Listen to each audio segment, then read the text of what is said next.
Hey friends, hope you're all doing well. We're doing okay too, just really tired since we've been working non-stop. We wanted to answer a question many of you ask: how does our publishing process work? Most of our audiobooks are first posted on Patreon as paid content. They stay behind a paywall for a few months. After that, they become free to access on Patreon forever. Then, a few weeks later, we upload them to other platforms like YouTube, Facebook, and Twitter, X. Lately, our community hasn't been growing much, and we could really use your help. Please share our site in your Facebook groups, Discord servers, Reddit threads, Twitter, X, or with any friends who might be interested. Every little bit helps and we really appreciate it. Thanks a lot for being with us and supporting what we do, but what I did earlier was still quite reckless. I mean, Mommy doesn't mind at all. Before Hikigaya could finish, Mrs. Hyuga stammered, interrupting him. Huh? The atmosphere in the restroom stall became subtle. Looking at the blushing Mrs. Hyuga before him, Hikigaya couldn't help but feel a little dazed. His gaze unconsciously drifted to her glistening lips. To be honest, Auntie Hyuga is very tender. Ahem. Calm down, stay composed. Hikigaya took a deep breath, feeling that he couldn't let his thoughts run wild like this. Because of what happened with Kazekage and Kawasaki, his entire mindset had started to become less than proper. This was really bad.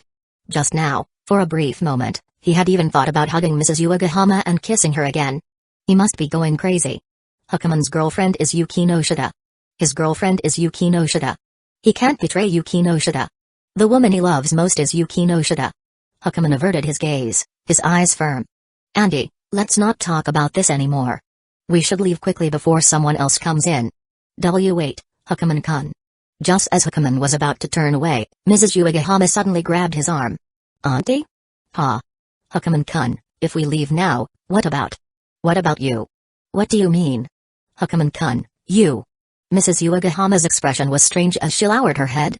Hikigaya was momentarily confused, but after a few seconds, he quickly understood what Mrs. Hyuga meant and immediately felt embarrassed. Ahem, I'm just a normal guy. Anyway, I'm sorry. It's fine, it's fine. This just means Hikigaya-kun is a healthy young man. Mrs. Hyuga spoke gently, a hint of joy in her heart. Indeed, this child sees her as a woman, not just an auntie. Hikigaya felt extremely awkward. Mrs. Hyuga then continued softly, since Hikigaya-kun helped Mommy earlier, now it's Mommy's turn to help you? Help me how? Leave it to Mommy. Mrs. Hyuga pursed her lips, her eyes inexplicably shining with a faint light. Huh? Hikigaya-kun's expression changed drastically. Andy, this isn't okay. This happened because of Mommy, so let Mommy take care of it, Hikigaya-kun. Mrs. Hyuga continued to purse her lips, her tone resolute.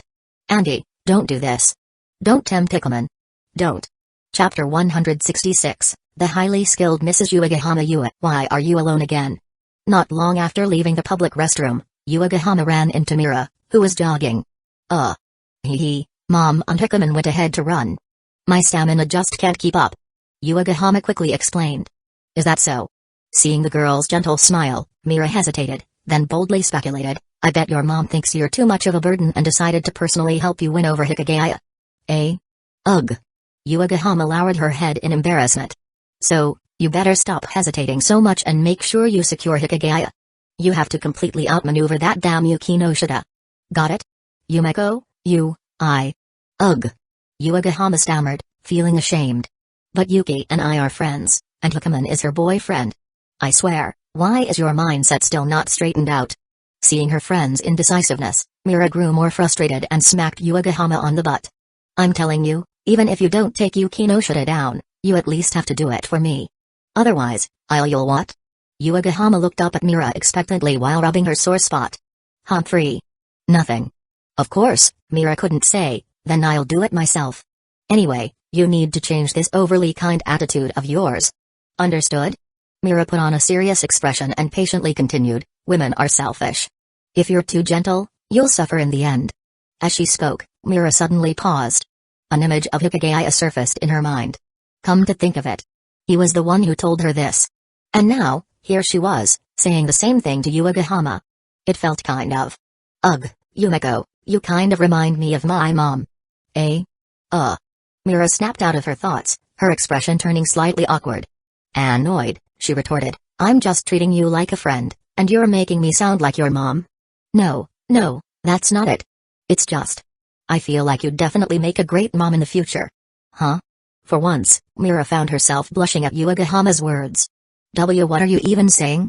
I don't even have a boyfriend yet, and you're already talking about me being a mom? Then you better hurry up and find a boyfriend. Next time, let me help set you up. Yuagahama perked up at the thought of matchmaking someone else. You. For some reason, Hikaya's face suddenly popped into Mira's head, making her blush even more. I don't need your help. How could that be? You've helped me so much, it's only fair that I return the favor. No need. Mira said firmly. Seeing this, Yuagahama curiously asked, before, you told me you weren't into Hayama anymore. So, is there someone else now? And no. Yumeko, come on, tell me. As your friend, I'll totally help you out. I told you, there's no one. Meanwhile, still sitting on the toilet, Yukinoshita hadn't recovered from the shock. Ding. Yuagahama Asuna has helped Hikigaya Hukuman complete. How could this be? How could this be? Yuagahama's mom is actually with my Hikigaya-kun. Yukinoshita bit her lip, instinctively squeezing her thighs together. To think, she only first learned about this sort of thing from Kasumijoka-senpai. Otherwise, she wouldn't have even known. But now. Yukinoshita took several deep breaths. Given the situation, it seems I have no choice but to target Yuagahama's mom. After all, except for that final step, she and Yuagahama's mom had already done everything else. Honestly, Yukinoshita had originally thought the second mission's target would be Mira or Yue. But now, Mira could wait. Yuagahama's mom came first. As for Yue, I guess I'll have to give up on her completely. Yukinoshita sighed. Yue had a low score, but they were still friends. It was painful, but deep down, she could accept Yue getting close to her Hikuman. It's just, why did Yue have to be so useless? But the real problem is, how did Hikigaya-kun's corruption level shoot up so much after being with Yuagahama's mom? Yukinoshita furrowed her brows, feeling uneasy. It had skyrocketed to 30. Was Yuagahama's mom too powerful? And this wasn't even all the way. If they did go all the way, just how high would the corruption level go? This is terrifying. I need to make sure I lower Hikigaya-kun's corruption level at school tomorrow. This can't go on. Meanwhile, Hikigaya and Mrs. Yuagahama slowly walked out of the women's restroom. The atmosphere was a little awkward. The two of them remained silent, their expressions subtly different. Mrs. Yuagahama licked her lips, swallowed, and hesitantly spoke. I'm sorry, Hikigaya-kun. Just now, I was only worried about you. Worried that something might have happened to your body. And you still have training later, so if you were in that state, it would have been a problem, so The more she spoke, the more self-reproachful she became. Hikigaya shuddered, took a deep breath, and said, Andy, let's just leave it at that. No need to bring it up again. Okay. But just to be sure, let me ask one last time, are you really okay now? Her expression was slightly embarrassed, her eyes gentle as she looked at him with concern. Meeting her gaze, Hikigaya panicked and blurted out, I'm totally fine. Really? If you're okay, that's good. That's good. Realizing how her words might have sounded, Mrs. Yuagahama blushed and quickly nodded. Then. I'll go back to running now. Andy, you should go rest. Saying that, Hikigaya wasted no time in separating from her, not giving her a chance to respond. Huff. Huff. Huff. However, as he ran, despite his usual ability to keep a cool head, he couldn't help but recall Mrs. Yuagahama. An aunt and a young girl. Were completely different. Kasumijoka, Kawasaki, Yukinoshita, they were all inexperienced. But Mrs. Yuagahama? Her age, her figure, and, well, in every way, she was far more skilled. Cough. Stay calm. Hikigaya forcibly steadied himself. She was his elder. He couldn't afford to think about this any further. His girlfriend was Yukinoshita. It was Yukinoshita. Chapter 167, Sayuri, I can't take it anymore, I'm going to devour Hukuman-kun. Sometime later. Hukuman finished his workout and quickly bid farewell to the girls. Mrs. Yuagahama watched Hukuman leave with reluctance. Her right hand covered her face. As she gazed at the young man's sturdy back, she couldn't help but murmur to herself. Sigh, Hukuman-kun is such a wonderful boy, it seems like mom is growing fonder of Hiki by the day. Yue said with a smile. Feeling her daughter's gaze, Mrs. Yuagahama snapped out of her reverie and guiltily averted her eyes. Ahem, Yue, you need to work harder to win Hukuman-kun over. Mommy really hopes he can become part of our family. Ugh. I'll do my best. Yue blushed and lowered her head. Seeing this, Mrs. Yuagahama sighed, while the strange stirrings in her heart grew stronger. She knew she needed to hurry home. Just as she was about to leave with her daughter, a phone ringtone interrupted. Huh? Mrs. Hyuga froze. It was her phone. Mommy needs to take this call. Okay. Yua nodded, pulling out her own phone and starting to fiddle with it. This child. Mrs. Hyuga rubbed her forehead in exasperation before ignoring it and pulling out her phone. When she saw that it was Sayuri calling, her expression subtly changed. After hesitating for a few seconds, she answered the call. Immediately, Sayuri's charming face appeared on the screen. The two were close friends, so they often preferred video calls. At the moment, Sayuri had just finished her bath and was lying in bed, looking completely relaxed. Asuna, what kind of poses do you think boys aged 18 or 20 like women to do the most? You know what I mean, right huh? Mrs. Hyuga's face instantly turned bright red. Glancing at her daughter, who was engrossed in her phone, she quickly walked further away to prevent Yua from hearing Sayuri's embarrassing words. Yua glanced at her mother in confusion but didn't think much of it, continuing to play with her phone. Once she reached a tree, Mrs. Hyuga scolded, "Stop asking me such shameless questions." "Well, I'm just out of inspiration again." Sayuri laughed. Whenever she lacked inspiration, she often turned to her good friend for advice. After all, her friend occasionally read Jinchai too. "I don't know," Mrs. Hyuga said irritably. "Don't just reject me outright. At least give me a few suggestions." Sayuri quickly added, afraid Mrs. Hyuga would hang up. What kind of suggestions can I give you?" Mrs. Hyuga said helplessly, "It's not like I've ever." Ahem. As she spoke, her face turned red, vaguely recalling the scene that had just happened with Hikuman. "I know you haven't, but you've probably read a lot of that kind of Jinchai, so." "Ugh. I hardly ever read that stuff." "Liar, you don't read it? If it weren't for you, would I even know about that kind of thing?" Mrs. Hyuga muttered at Sayuri. "Don't say that, we're both women, and we all get lonely. Reading Jinchai helps relieve stress. Who's like you?" "Well." The two chatted and laughed. After some back and forth, Mrs. Hyuga finally offered a few embarrassing suggestions. "As expected of Nana, it feels like you've actually tried these yourself." "And no way." Mrs. Hyuga said irritably, "Are we done here? If there's nothing else, I'm hanging up." "Don't be in such a hurry. We're old friends, can't we chat for a bit?" "What's there to chat about? I'm exhausted today, so I'm hanging up exhausted." "Nana, by the way," Sayuri said in surprise, "your outfit today is so full of energy. Why are you suddenly wearing sportswear? Did you go jogging?" "Ugh, This doesn't seem like you at all. I remember you hate jogging the most. Could it be? Wait.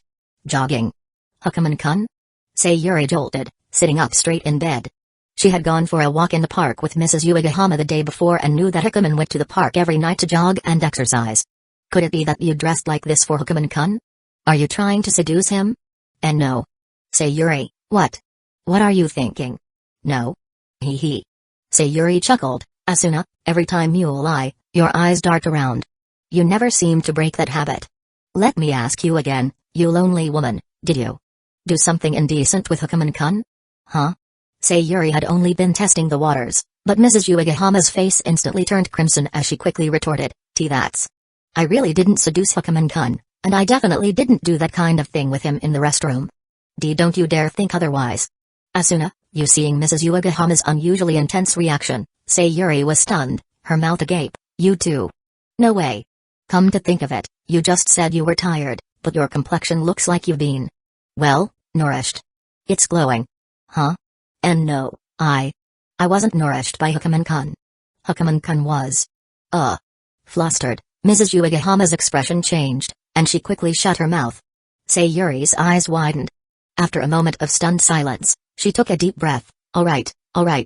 So you really went for it, huh? And here I thought I was the shameless one, but turns out it's you. And no, Sayuri, listen to me. Well, if that's the case, I want in too. Humphrey. Nana, did you really think you could keep him all to yourself? Dream on." With that, Sayuri hung up. "Huh? Wait, Sayuri, let me explain. Mrs. Hyuga's face paled. This was bad.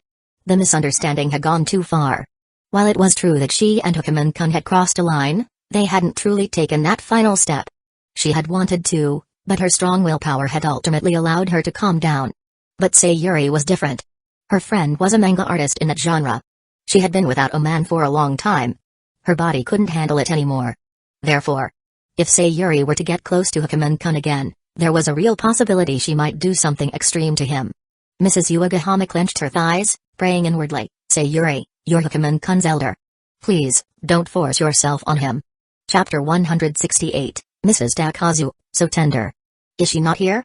After finishing his workout at the park, Hyuga wasn't in a hurry to go home. Instead, he stopped by a nearby convenience store. Unfortunately, the woman he was looking for wasn't there. Hyuga sighed and casually bought a can of Max coffee before leaving the store. Since he didn't run into Kawasaki at night, he'd have to give her the money tomorrow during the day. To be honest, giving his girlfriend's money to Kawasaki felt a little off. Ahem. Hyuga shook off the thought and quickly finished his Max coffee. However, just as he tossed the empty can into the trash, a familiar figure caught his eye. Huh? Hyuga paused, or rather, two figures. After hesitating for a few seconds, he decided to go over and check the situation. Kawasaki. It's you? Kawasaki jolted, but when she saw it was the familiar young man, she relaxed and said with a strange tone, You're done with your workout? Yeah. Who's this? Hyuga nodded, then glanced at the blonde woman Kawasaki was supporting. A strong smell of alcohol hit his nose. It was overwhelming. The blonde woman, clearly drunk, was slumped over Kawasaki's shoulder. This is Takazu Tako. I call her Tae-chan. She's my colleague and senior at work. Kawasaki explained, struggling to support the blonde woman. Let me help. Hyuga sighed inwardly and stepped forward. If it were just a random passerby, he wouldn't have offered to help. But since it was Kawasaki, someone he knew and had a complicated relationship with, he couldn't just stand by and do nothing. She reeks of alcohol. Kawasaki hesitated. You've never had alcohol before, right? The smell might be too much for you. Like you've had any. Hyuga ignored her and walked up to Kawasaki. Let me carry her. You. Ugh. Kawasaki instinctively let Hyuga take the blonde woman, then said irritably, How do you know I haven't had alcohol? You can drink? I can, a little. Hyuga let out a no. Clearly not taking Kawasaki's words seriously. Even though Kawasaki worked at a bar, he knew she wasn't much of a drinker, or maybe she'd never even had alcohol before. You don't believe me? Seeing Hyuga's attitude, Kawasaki got annoyed and immediately felt the urge to prove herself. If there's a chance, I'll show you someday. Sure. Huh? Kawasaki's eyes widened. She had expected Hyuga to brush her off, but he agreed so readily that it left her speechless. Why, you actually want to go on a date with me? Hyuga, don't forget, your girlfriend is Yukino Shida. But wasn't it your invitation? Hyuga sighed. The reason he agreed was mainly to find an opportunity to give Kawasaki the money. Huh? Kawasaki's face turned red, and she couldn't find the words to respond. Hyuga didn't dwell on the topic. The priority now was to deal with the woman in his arms. No, judging by her appearance, she was more of a young lady, or perhaps even a married woman. He needed to get her home quickly. Does your senior live around here? Yeah, not far. Just a few 100 meters away. Kawasaki pointed into the distance, then hesitated as she looked at Hyuga holding the blonde woman. Are you okay? Tae-chan isn't heavy, but carrying her all the way to her place will still take a lot of effort. Do you need my help? No, I've got it. Her weight is manageable for me. Hyuga shook his head. Kawasaki wanted to say more but eventually nodded and thanked him. Thanks, Hyuga. Hyuga hummed in acknowledgement and tightened his grip on the blonde woman. The two of them then headed straight for the blonde woman's home. Along the way, Kawasaki kept sneaking glances at Hyuga. Seeing the young man firmly gripping the woman's snow-white thigh with one hand and holding her slender waist with the other, she felt an inexplicable sense of envy. Ahem, Hyuga-kun, helping is one thing, but don't get any weird ideas about Tae-chan, okay? Kawasaki couldn't help but remind him, worried that Hyuga might be tempted by the blonde woman. I won't. Hyuga responded seriously, though his eyes instinctively glanced at the blonde woman in his arms. Her face was delicate, leaning toward cute. But, along with the cuteness, there was also a subtle charm of a mature woman. She was wearing a pencil skirt, dressed in office attire. This perfectly accentuated her figure, with curves that were undeniably alluring. This wasn't the kind of body a middle schooler could have. Clearly, the blonde woman in his arms was likely a working adult. Moreover, the natural, mature aura she exuded was something Hyuga had only ever sensed in Mrs. Uegahama, Sayuri, and Yukino Shida's mother. Hyuga boldly speculated that the blonde woman in his arms might be a married woman. Then why are you still looking? At this point, Kawasaki said irritably, why are your eyes glued to Tai-chan's chest? Huh?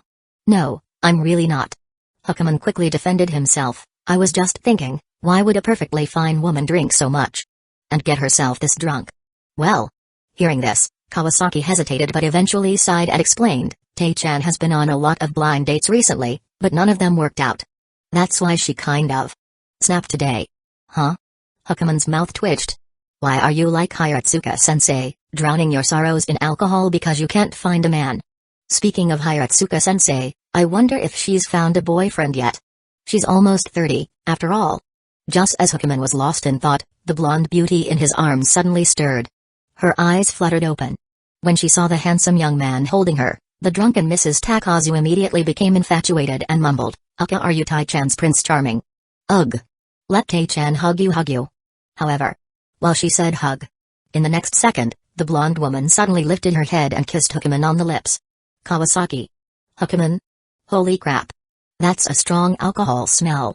Chapter 169, The Troubled Girl, Hoshinoi. After escorting Mrs. Takazu home, Hukuman and Kawasaki set off together. On the way, Hukuman noticed Kawasaki sneaking glances at his mouth every now and then. And by the end of it she was just blatantly staring. Unable to hold back anymore, Hukuman suddenly turned to look at Kawasaki.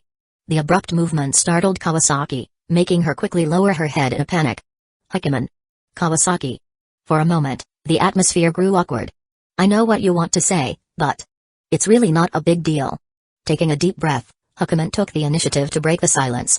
This isn't something that can just not be a big deal. Kawasaki pursed her lips before continuing, you're Yuki no Shita's boyfriend. How? How can you just go around kissing other girls so casually? Tae-chan got drunk earlier, so I formally apologize on her behalf. Yep, that's Kawasaki for you, always taking things a little too seriously. About this. I'll, explain everything to Yuki no Shita later. Don't worry, I'll make it clear that it was just an accident. Kawasaki spoke with a serious expression. Whoa. There's no need to bring this up with Yuki no Shita. Hukuman was exasperated. Huh? But. No buts. It was just an accidental kiss. I stopped caring about it ages ago. He waved a hand dismissively. How can you not care? Kawasaki grew anxious. A kiss is something that should only be shared with the person you love the most. If it's with someone else, the thing is, Kawasaki, you and I have kissed countless times already. Ugh. Her heart skipped a beat, and her face immediately turned red. She stammered, that was different. That was an accident. Which is exactly why this was also just an accident. Hukuman sighed. Alright, let's stop dwelling on it. Let me ask you something, are you heading to the supermarket later? Huh? How did you know? Kawasaki snapped out of her embarrassment, looking surprised. Just as I thought. Hukuman sighed again. You're planning to cook for me tomorrow, aren't you? Well, yeah. What else? Kawasaki responded hurriedly, I have to make sure you get enough nutrition. Otherwise, next time you and Yuki no Shita here, take this. Hukuman pulled out 50,000 yen from his pocket and shoved it into Kawasaki's hands. Kawasaki stared at him in shock. Hukuman, what's the meaning of this? It's payment for your cooking. Wait, are you treating me like your maid or something? I was just take it. Otherwise, from now on, even if I starve to death, I won't eat another bite of your food. Huh? Why you? Seeing how stubborn he was, Kawasaki bit her lip before finally giving in and accepting the money. Huh? So this actually worked? Hukuman suddenly realized something when dealing with these women, sometimes, you just had to be firm. Especially with Kawasaki. The more forceful you were, the more likely she was to listen. Probably. After parting ways with Kawasaki, Hukuman could finally head home in peace. Too much had happened today. First, Haruno stirring up trouble after school, then Mrs. Uegahama's teasing at the park, and finally running into Kawasaki on the way home. Sigh. So exhausting. Right now, all Hukuman wanted was a hot bath. He just wanted to relax. With quick strides, he headed for home. However, the more he wanted to get home, the more obstacles seemed to pop up in his way. He hadn't even walked that far when Hukuman suddenly spotted a girl squatting beneath a streetlight in the distance. She had her head buried in her knees, a baseball cap pulled low over her face. Long, violet hair cascaded down her back. She was wearing incredibly short shorts, her pale thighs standing out under the dim glow of the street lamp. Though he couldn't see her face, her figure alone was undeniably top tier. A troubled young girl? Why do things like this always happen to me at night? The one thing he really didn't want to happen happened anyway. Hukuman sighed internally. To get home, he had to pass right by her. And to be perfectly honest, he had no intention of playing therapist for some heartbroken girl or run away. But if he just walked away, something about that didn't sit right with him. Sure, Chiba was a relatively safe place, but who's to say some creep wouldn't pop up out of nowhere? If he woke up tomorrow to see a news report about some girl being assaulted in the middle of the night, he wasn't sure he'd be able to stomach it. Sigh. If only I were blind. Then I wouldn't have to see anything. I could just walk past her without a second thought. But now damn it. I can't believe I'm actually trying to figure out how to deal with this mess. Hukaman stood frozen in place, deep in thought for several minutes. His first instinct? Call the cops. Let the police handle it.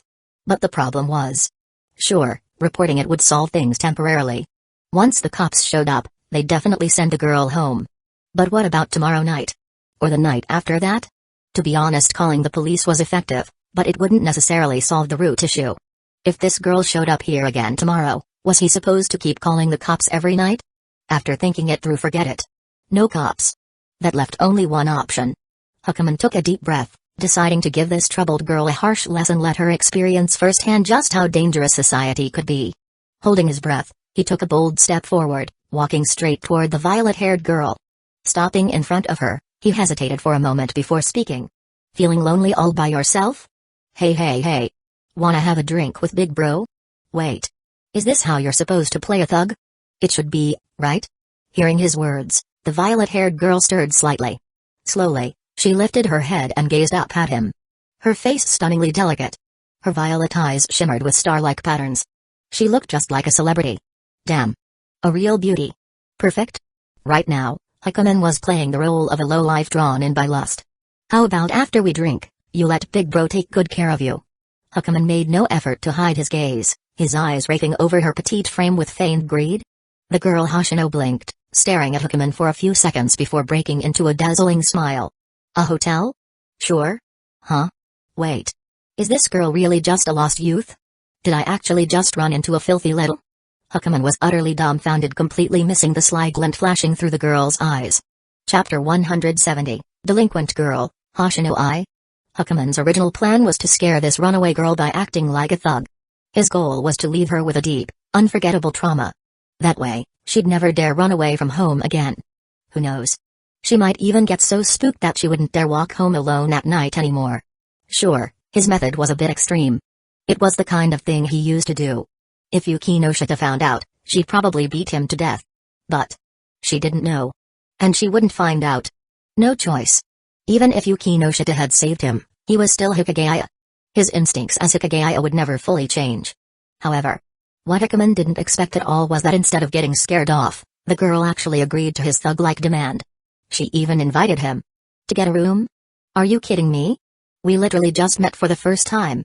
Who's the real thug here, me or her? Tragic. Yuki no Shita, come save me. I've run into a filthy temptress. Hukaman felt bitter. This was a disaster. No way. There was no way Hukaman would lose his purity to a girl like this. Oh? Hukaman forced himself to stay calm, curling his lips into a wicked smirk. But just so you know, I'm not paying. Stay cool. Hukaman was a thug right now. A super evil thug. If I act even more thuggish than her, she'll back off. No problem. Hoshino still smiled.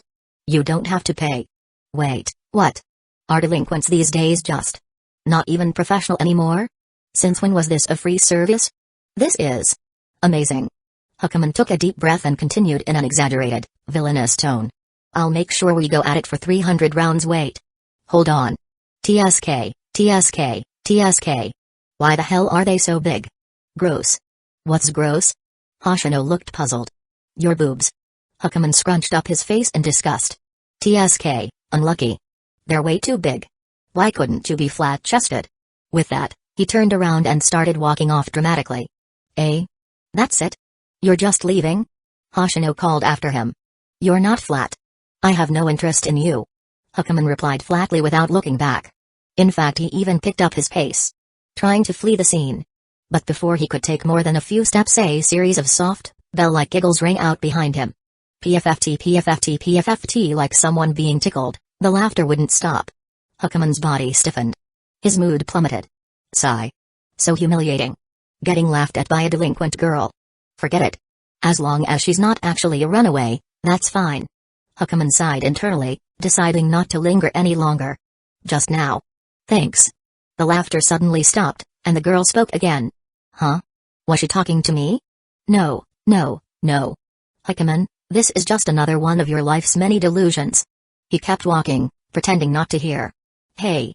Wait a second. I'm talking to you. Seeing him ignore her, Hoshino pouted and stood up, about to follow after him. However, squatting for too long had left Hoshino's legs completely numb. As a result, after just a few steps, she lost control of her body and charged straight into Hikigaya. Watch out. Huh? Ah. Thud. Hoshino accidentally tackled Hikigaya to the ground. Wait. You're not seriously trying to force yourself on me, are you? Are delinquent girls really this messed up nowadays?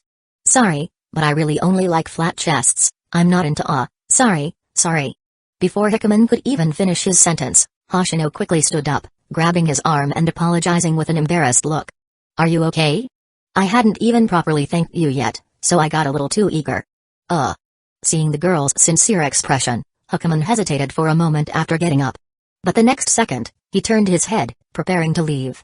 I have no idea what you're talking about. Next time, watch yourself. Otherwise, even if you were flat-chested, I wouldn't go easy on you. PFFT. Hoshino burst into laughter again, even tearing up from laughing so hard. That's enough. You're gonna kill me. This is way too funny. That's not how you act like a thug at all. Huh? A real thug would have already laid hands on me, grabbing my chest, my butt, something. Who keeps this much distance while playing the bad guy? Hoshino looked at Hikigaya with a teasing smile. Hikigaya felt utterly exposed. Crap. She saw through me. That means her whole delinquent girl act was just her messing with me too? His heart skipped a beat. Seeing the playful yet knowing smile on her face, cold sweat ran down Hikigaya's back. That smile. It was bad news. It felt like the devil himself was grinning at him. Stay calm. Just bury your head in the sand like an ostrich and pretend nothing happened. Hey, don't leave just yet. I still don't know your name. Seeing Hikigaya turn to leave, Hoshino cheerfully trotted after him. Hikigaya, of course, had no intention of telling her. But the girl showed no signs of leaving, persistently following him. Whoa. You're not actually a real delinquent, right? Don't you dare follow me home. I am a Hayato. I want to know your real name. Hikigaya body stiffened. Back when he was on vacation in Tokyo, even that mischievous little white-haired brat got fooled by him. And yet, this purple-haired menace saw through him instantly. Taimakaze Yoshiteru. Sigh, it's just a name. Do you really need to lie this much? Ugh, this purple-haired girl is terrifying. Seeing no way out, Hikigaya finally gave up and muttered, Hikigaya. Hikigaya. Hoshino repeated his name, then smiled warmly and introduced herself. Hoshino. You can just call me Hikigaya-kun. Who goes straight to first names? Hikigaya was speechless, but a faint sense of familiarity nagged at him. Hoshino. Why does that name sound so familiar? Like an idol's name or something? Meanwhile, lying on her bed reading a book, Yuki Noshito was utterly shocked. As a woman with a system, she was always aware of Hikigaya's actions. And just now she had received an absurd amount of points. Hoshino. Who is this woman? Such high quality. She's actually on the same level as my sister, that lunatic? Though surprised, a faint smirk played at Yuki Noshito's lips. Well, any girl who could generate points was a prime target for some affectionate bonding. Looks like things are about to get busy again. Chapter 171, I really can't handle this woman, Hoshino. The next day. Sobya High, Class 3B. During the break between classes, Hikigaya stared at his phone screen, scrolling up and down with his fingers. Bikamaki, idol, Hoshino. Yeah, this girl definitely has some issues. After looking up some information, Hikigaya could more or less figure out why Hoshino had been sitting alone on the street like some kind of lost girl last night. She reminded him of his ex-girlfriend in a way too dazzling for those around her to truly connect with. Add impossible personality quirks and a complicated family background, and Hoshino. Huh? Since when did Air-kun start liking idols? A voice suddenly came from right beside his ear, making Hikigaya shudder. He looked up. At some point, Kasumi Joko had leaned in, resting her chin on his shoulder as she intently stared at his phone screen. Senpai, what are you doing? Startled, Hikigaya quickly tried to lock his phone. But right at that moment rang. His face stiffened as his heart skipped a beat. Because the caller was none other than Hoshino. Kasumi Joko stared, dumbfounded. Hoshino. I need to take this call. Hikigaya, you ignoring her, Hukaman quickly left his seat and hurried out of the classroom. That guy. Reaching the quieter back staircase, he took a deep breath and frowned at his still ringing phone. Honestly, if he hadn't looked up Hoshino Ai's background, he wouldn't have even considered answering. But after reading about her, he couldn't help but feel something. Not in a romantic way, of course. Just a strange sense of empathy. Sigh. Hukaman sighed, hesitated for a moment, then finally answered. Hello, Hoshino. Miss. Few finally got through. On the other end, Hoshino let out a relieved breath. Sorry for calling you at school. You're on break now, right? What do you need? If it's nothing important, I'm hanging up. Ugh, Hikigaya-kun, don't be so cold. Hoshino sounded disappointed. Looks like you didn't read any of my messages. How could you ignore me like that? Messages? Oh. Right. Last night, she had insisted on getting his contact info. Just remembering her persistence made his scalp tingle. This woman's smile had an oddly irresistible quality to it. It was absolutely terrifying. So, without a second thought, Hukaman had blocked her messages, in hopes of cutting off all contact. As expected. You don't know. Hoshino sighed, but she quickly perked up again, her voice cheerful. But that's okay. I can just tell you now. What do you want? Hukaman asked warily. What? Don't treat me like some sketchy woman. I was just joking yesterday. I'm just a normal girl, you know. Hoshino said helplessly, sensing his caution. You're terrifying. Hukaman did not want to deal with terrifying women. I just wanted to thank you properly. Hikigaya-kun, are you free this weekend? Let me treat you to a meal. Huh? Thank me? Hukaman frowned. I didn't do anything for you. What's there to thank? How could you say that? Hoshino replied seriously. First, there's your kind heart, you pretended to be a bad guy to scare me home. And second, hey, you secretly followed me all the way and made sure I got home safe, didn't you? Why not just walk me home properly? Huh? Hukaman's expression stiffened. I didn't. I was just passing by. Nope. This was bad. This girl was way too scary. Can I just hang up now? Alright, if you say so. Hoshino giggled. But that's not the main point. Most importantly, your little speech last night really inspired me. I feel recharged, all thanks to you, Hikigaya-kun. Ha. I didn't say anything like that. Foo-fa-foo. Hoshino just laughed. Hukaman, on the other hand, turned slightly red, looking awkward. Fine. Last night, he may have given a slightly over-the-top, cringeworthy pep talk. Sigh. He just didn't want to run into another runaway idol on the streets again. Caring? Ha. Hukaman didn't do caring. Why'd you go quiet? Hikigaya-kun, you still there? I'm not. Oh, don't sound so depressed.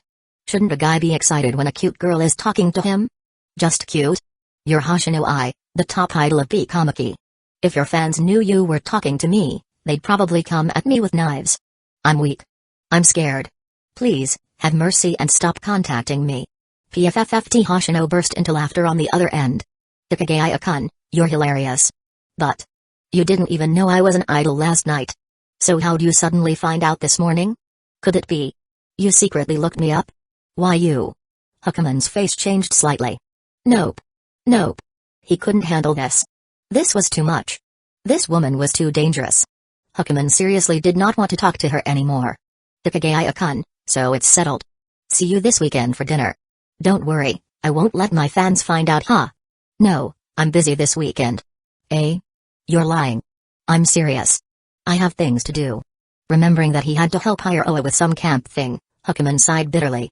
And just then a voice, dripping with resentment, sounded from behind him. Hikikun? Hukaman shuddered and turned around, trembling. It was Kazekage. Smiling brightly. Senpai, when did you get behind me? And that expression, are you about to eat me alive? Chapter 172, Yuki no Shita today. She's just too alluring, I can't handle it. Back at his seat, Kazekage pouted as she kicked Hukaman's chair repeatedly, her tone filled with resentment. You actually have a thing going on with idol Hoshino Ai? Her words sent a chill down Hukaman's spine. Sigh.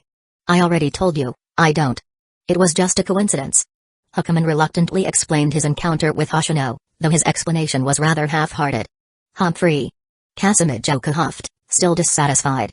A coincidence? Who would believe that? I don't care, Air-kun. You must make it up to me. During the afternoon break, we whoa. So this was your real goal all along? Sorry, But I already have plans for lunch. With who? Kazemajoka's gaze instinctively drifted to Kawasaki, who had been eyeing them from a distance. Noticing Kazemajoka's sharp look, Kawasaki quickly averted her eyes. Kazemajoka gritted her teeth. You dare say you don't have something going on with Kawasaki? I don't. Hukaman replied as calmly as he could. We just eat lunch together sometimes, that's all. Humphrey. If you don't believe me, I can't help it. Hukaman shrugged. Ugh, damn you, Air-kun.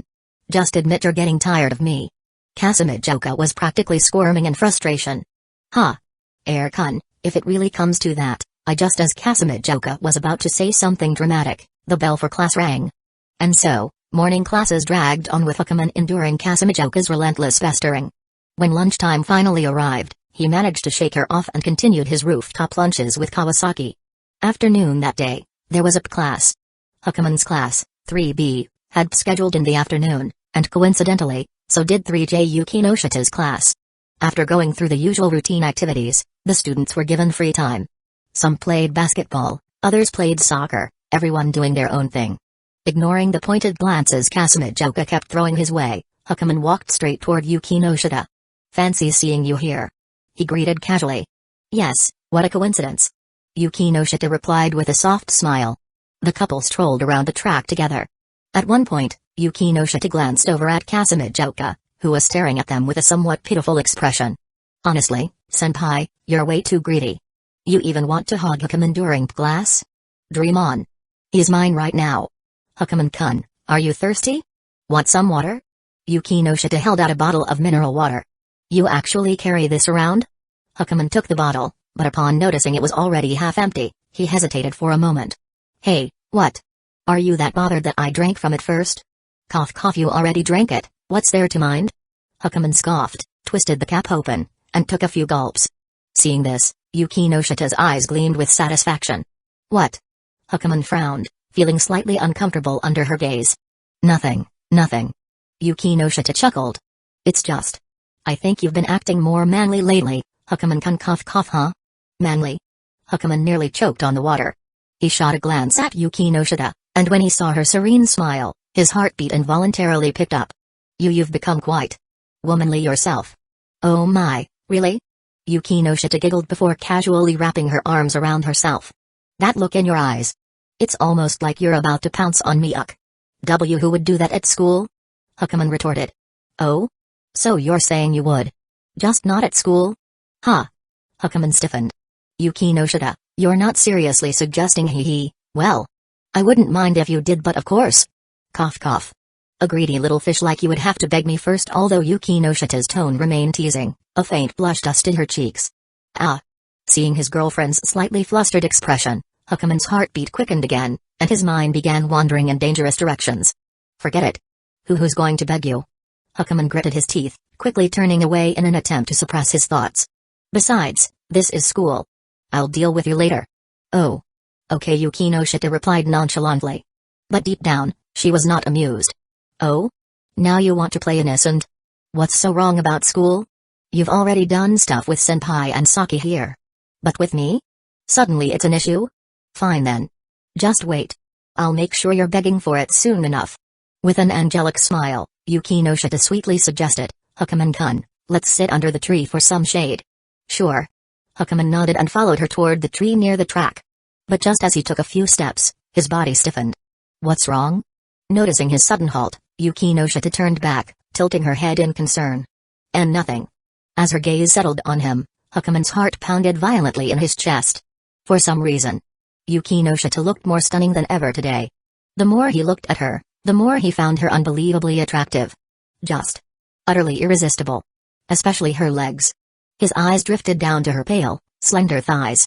Hukaman-kun, come on, Yukinoshita smiled as she grabbed his arm, pulling him forward. Wait, cough. The faint scent of her shampoo, mixed with something uniquely her, flooded his senses. It was sweet like vanilla ice cream. Seeing Hukaman's gaze slowly turning dazed and entranced, Yukinoshita's lips curled upward. Hey. Let's see how long you can hold out. Still trying to resist? Still pretending you don't want me? Oh, Hukaman-kun. Just you wait. Yukinoshita had already planned this out last night. To lower his corruption level, she needed to properly take care of him today. But since she was too shy to outright say let's get all lovey-dovey at school, she had a different approach in mind. She'd make him the one to break first. Glancing at her boyfriend, who was desperately fighting his own instincts, Yuki no Shita's eyes twinkled mischievously. Give in already, Hukuman-kun. Stop resisting. And obediently let your loving wife purify you. Chapter 173, Yuki no Shita forgot to take her own medicine. Husband, stop. No. Hikigaya and Yuki no Shita sat beneath the tree, enjoying the shade. A gentle breeze swept past, brushing against Yuki no Shita's fair thighs, making her instinctively squeeze them together. At this moment Yuki no Shita was feeling more than a little frustrated. What kind of willpower does Hikigaya even have? I literally drugged him. And he's still holding out this long? Hurry up and grab me, then ruthlessly. Ahem. Sigh. If I had known this would happen, I should have increased the dosage. I was still too soft on Hikigaya-kun.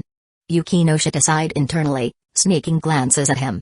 As fate would have it, Hikigaya was also sneaking glances at her. Their eyes met.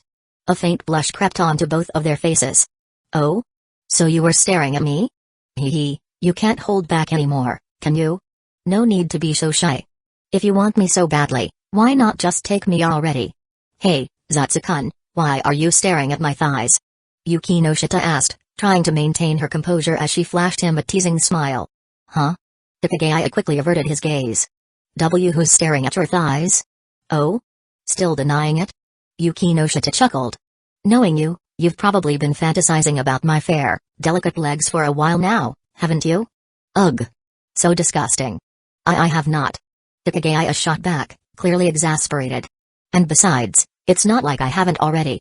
His words trailed off awkwardly. His heartbeat quickened, and his previously composed expression was now tinged with a visible blush. Hey, so you are thinking about it, aren't you? Yuki no Shita's smile brightened. I'm not. I mean. No. Really? Really, Huh? Just as Hikigaya was about to refute her, he suddenly realized Yuki no Shita had grabbed his hand. His eyes widened as he lifted his head, his face already tinged with red, looking at his girlfriend in confusion. Yuki no Shita's face was also flushed. Such a disgusting little fish. But, since you belong to me now, giving you a little taste of sweetness. It's not out of the question. So, without a little temptation, you won't take the initiative, huh? Fine. Watch me perform. Eh? Why Yuki no Shita, what do you mean? UMPH. Hikigaya's pupil shrank in shock. Yuki no Shita had taken his hand and placed it directly onto her smooth, delicate thigh. How? Does it feel? Just as she lifted her head she noticed that the ouge on top of Hikigaya's head had shot straight up. Ugh, so adorable. Her heartbeat quickened. As for Hikigaya, he instantly yanked his hand back. At the same time his entire body was trembling uncontrollably. So beautiful, I could just lick wet. Ah. Already flustered, Yuki no Shita's face burned an even deeper shade of red at his words. Ugh, and no wonder it's you. Even the things you say are so vulgar. Vulgar little fish, disgusting, indecent. Despite her protests, her body betrayed her. She instinctively grabbed Hikigaya's hand again, her face burning as she stammered, say more. Hikigaya's mental defenses nearly collapsed. He gripped her hand tightly, his voice trembling as he struggled to speak. Yuki no Shita, wait. If you have something important to say, let's talk behind the tree. Hey, trying to challenge me? You're still too green.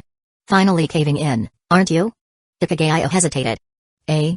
Behind the tree? Yuki no Shita smirked. What, do you want everyone to see us getting intimate in broad daylight? No, wait. Intimate? That. Oh. His expression changed slightly before he finally nodded. The two of them snuck behind the tree. The trees at Sobuhai had thick trunks. As long as no one got too close, it was impossible to see them hiding there. Yuki no Shita's lips curled into a playful smile. Hikigaya-kun, what were you about to say just now? Eh? Feeling the weight of her expectant gaze, Hikigaya hesitated and countered, you. What exactly did you mean by intimate? Intimate means intimate. Yuki no Shita replied, grinning mischievously. And what does Hikigaya-kun think it means? I mean. His eyes betrayed him, constantly drifting over her exquisite figure. His hands trembled. Under the effects of the drug, he finally took a step forward and pulled her into his arms. Ding. Hikigaya Hukuman's corruption level -1. Yuki no Shita gasped. But when she heard the notification of his corruption level decreasing, she couldn't stop the satisfied smile that spread across her lips. Excited as she was, she had to maintain her dignity. Hikigaya-kun, what are you? I want to be intimate with Yuki no Shida. Inhaling her sweet fragrance, Hikigaya clenched his teeth and forced the shameful words out. Yuki no Shida feigned ignorance. And by intimate. I hate to admit it, but... Yuki no Shida, today you're really... beautiful. I kind of... cough sorry. I see. He's complimenting me. But... She coughed lightly to mask her delight. What's there to be unwilling about? It's just frustrating. The fact that I actually... want you. Humphrey. She smirked, eyes twinkling. That only proves that, deep down... you care about me a lot. Ding. Hikigaya Hukuman's corruption level -2. Hikigaya froze for a moment before reluctantly letting go. Their gazes locked. A deep, lingering affection passed between them. Hikigaya swallowed hard and cautiously asked, "Can I?" Blushing furiously, Yuki no Shida quickly turned her back to him, trying to hide her expression. But as Hikigaya's eyes traced the elegant curve of her back, he took a deep breath. No more hesitation. He wrapped his arms around her from behind. Yuki no Shida shuddered. Her heart pounded wildly. "So, you finally surrendered, huh? There's still plenty more waiting for you." But just as Hikigaya lowered his lips to her neck, Yuki no Shida's brain suddenly jolted. A terrifying realization struck her like lightning. Wait a second. Did I forget to take my enhancement potion? Wait, Hikigaya-kun, listen to me. I need to Yuki no Shida, I love. She turned her head, and at that exact moment, Hikigaya pressed his lips to hers. Ding. Hikigaya Hukuman's corruption level -2, perfect? My beloved husband's corruption level dropped again. But I haven't taken my potion yet. Oh no. Oh no, oh no, oh no. Help. I totally let my guard down. Chapter 174, Yuki no Shida on the verge of fainting. Ugh, this is killing me. Kazekage was feeling extremely frustrated. In fact, frustrated might not even fully capture her current mood. She hadn't touched Hukuman yesterday. And she hadn't touched Hukuman today. She was a young woman in the prime of her youth, after all. How could she tolerate this? Originally, she had planned to sneak off with Hukuman during gym class this afternoon. But Hukuman had been monopolized by Yuki no Shida. He was supposed to be mine, heir-kun, my heir-kun. Without you, I'm going to die. Walking in circles by the edge of the sports field, Kazekage irritably kicked a pebble at her feet. She wanted to monopolize heir-kun. She wanted to have heir-kun forever. Just give me one chance with heir-kun, and I'll do anything. Kazekage-san. Just then, a voice suddenly called out to her. Huh? Snapping out of her thoughts, Kazekage turned around and found Kawasaki standing behind her. Kawasaki-san? Is there something you need? Kazekage and Kawasaki rarely spoke to each other. In class, their relationship was practically that of strangers. Sorry to bother you, but do you know where Hikigaya-kun went? Kawasaki asked calmly, her expression unchanged. Him? Huh, you're asking me? Who should I ask? He's probably with Yuki no Shida. Kazekage said offhandedly. I just saw them being all lovey-dovey together. Oh, with Yuki no Shida. Got it, thanks. Kawasaki muttered to herself before nodding at Kazekage. Watching Kawasaki's retreating figure, Kazekage fell silent. As a fellow woman, she could naturally sense that Kawasaki had some not-so-simple feelings for Hikuman. No affair? How is that possible? Kazekage narrowed her eyes and murmured, yesterday on the rooftop, those two definitely did something shady. Ugh, he already has me, yet he's still going after other women, getting tempted by them. Even though Hikuman kept insisting that nothing had happened with Kawasaki. Kazekage didn't believe him. Those two were definitely up to something shady. She just didn't have any concrete evidence to prove it yet. Has heir-kun gotten tired of me already? Ugh, this can't be. It hasn't even been that long, and he's already tired of me? No. I have to make heir-kun feel something for me again. I remember he really liked hitting me yesterday. Thinking this, Kazumajoka's cheeks flushed slightly, and she instinctively covered her butt. If it really comes to it, maybe I'll just let heir-kun. After all, if it's heir-kun, it's not like I'd mind. No. That would be too humiliating. I'm a year older than him, and to let him. No, it's too embarrassing. But if I don't do this, will heir-kun ever feel anything for me again? Kazekage was deeply conflicted. As she walked, she arrived at a shady spot under a tree. Sigh, I need to think carefully about what to do next. Kazekage rubbed her throbbing head, planning to sit under the tree and rest for a bit. However, as soon as she sat down, Kazekage faintly heard some strange noises coming from behind the tree. Huh? That's odd, what's that sound? Kazekage raised an eyebrow and stood up, intending to take a look. But, just as she was about to move, a head suddenly popped out from behind the tree. Wah! Kazekage was startled out of her wits, her legs going weak. Senpai, it's me. Yuki no Shita said weakly. Huh? Yuki no Shita? Kazekage was quite surprised. After recovering from the shock, she stared in disbelief at the head poking out from behind the tree. What are you doing? I was just reading and enjoying the shade here. Reading? Enjoying the shade? Kazekage was startled, but her heart also stirred slightly. Then where's Hikigaya? I just saw the two of you together. Him? Ouch. Yuki no Shita forced a smile and said calmly, I told him to go work out. Work out? Where? Kazekage asked hurriedly, but the next second, she quickly coughed and said nonchalantly, I was planning to teach him some useful formulas. I don't know the exact location. Maybe he's in the gym? Senpai, why don't you go check the gym? Alright, I'll head there now. Kazekage nodded seriously. After quickly saying goodbye to Yuki no Shita, Kazekage eagerly headed to the gym to find Hikimon and teach him some formulas. Yuki no Shita's face looked a bit strange just now, so red. Is she sick? Sigh. Whatever, I'll go find Erkan first. If she were sick, Yuki no Shita would definitely go to the infirmary. There was no need for Kazekage to worry too much about that. She should focus more on worrying about Yuki no Shita's boyfriend. However, even after the bell rang, Kazekage still couldn't find Hikimon. Where is he? My Erkan. Kazekage was miserable, walking out of the gym in frustration. But after only a few steps, she ran into a familiar face again. Yuki no Shita? Senpai? Yuki no Shita's expression changed slightly, and she instinctively clenched her thighs. Seeing the girl's unsteady posture, Kazekage quickly stepped forward to help support her. Are you okay? I'm fine, really. Yuki no Shita said, avoiding eye contact. Your body feels really hot. Are you sure you're okay? Let me take you to the infirmary. Kazekage said, frowning. Really, I'm fine. I just went for a run earlier. Yuki no Shita quickly explained.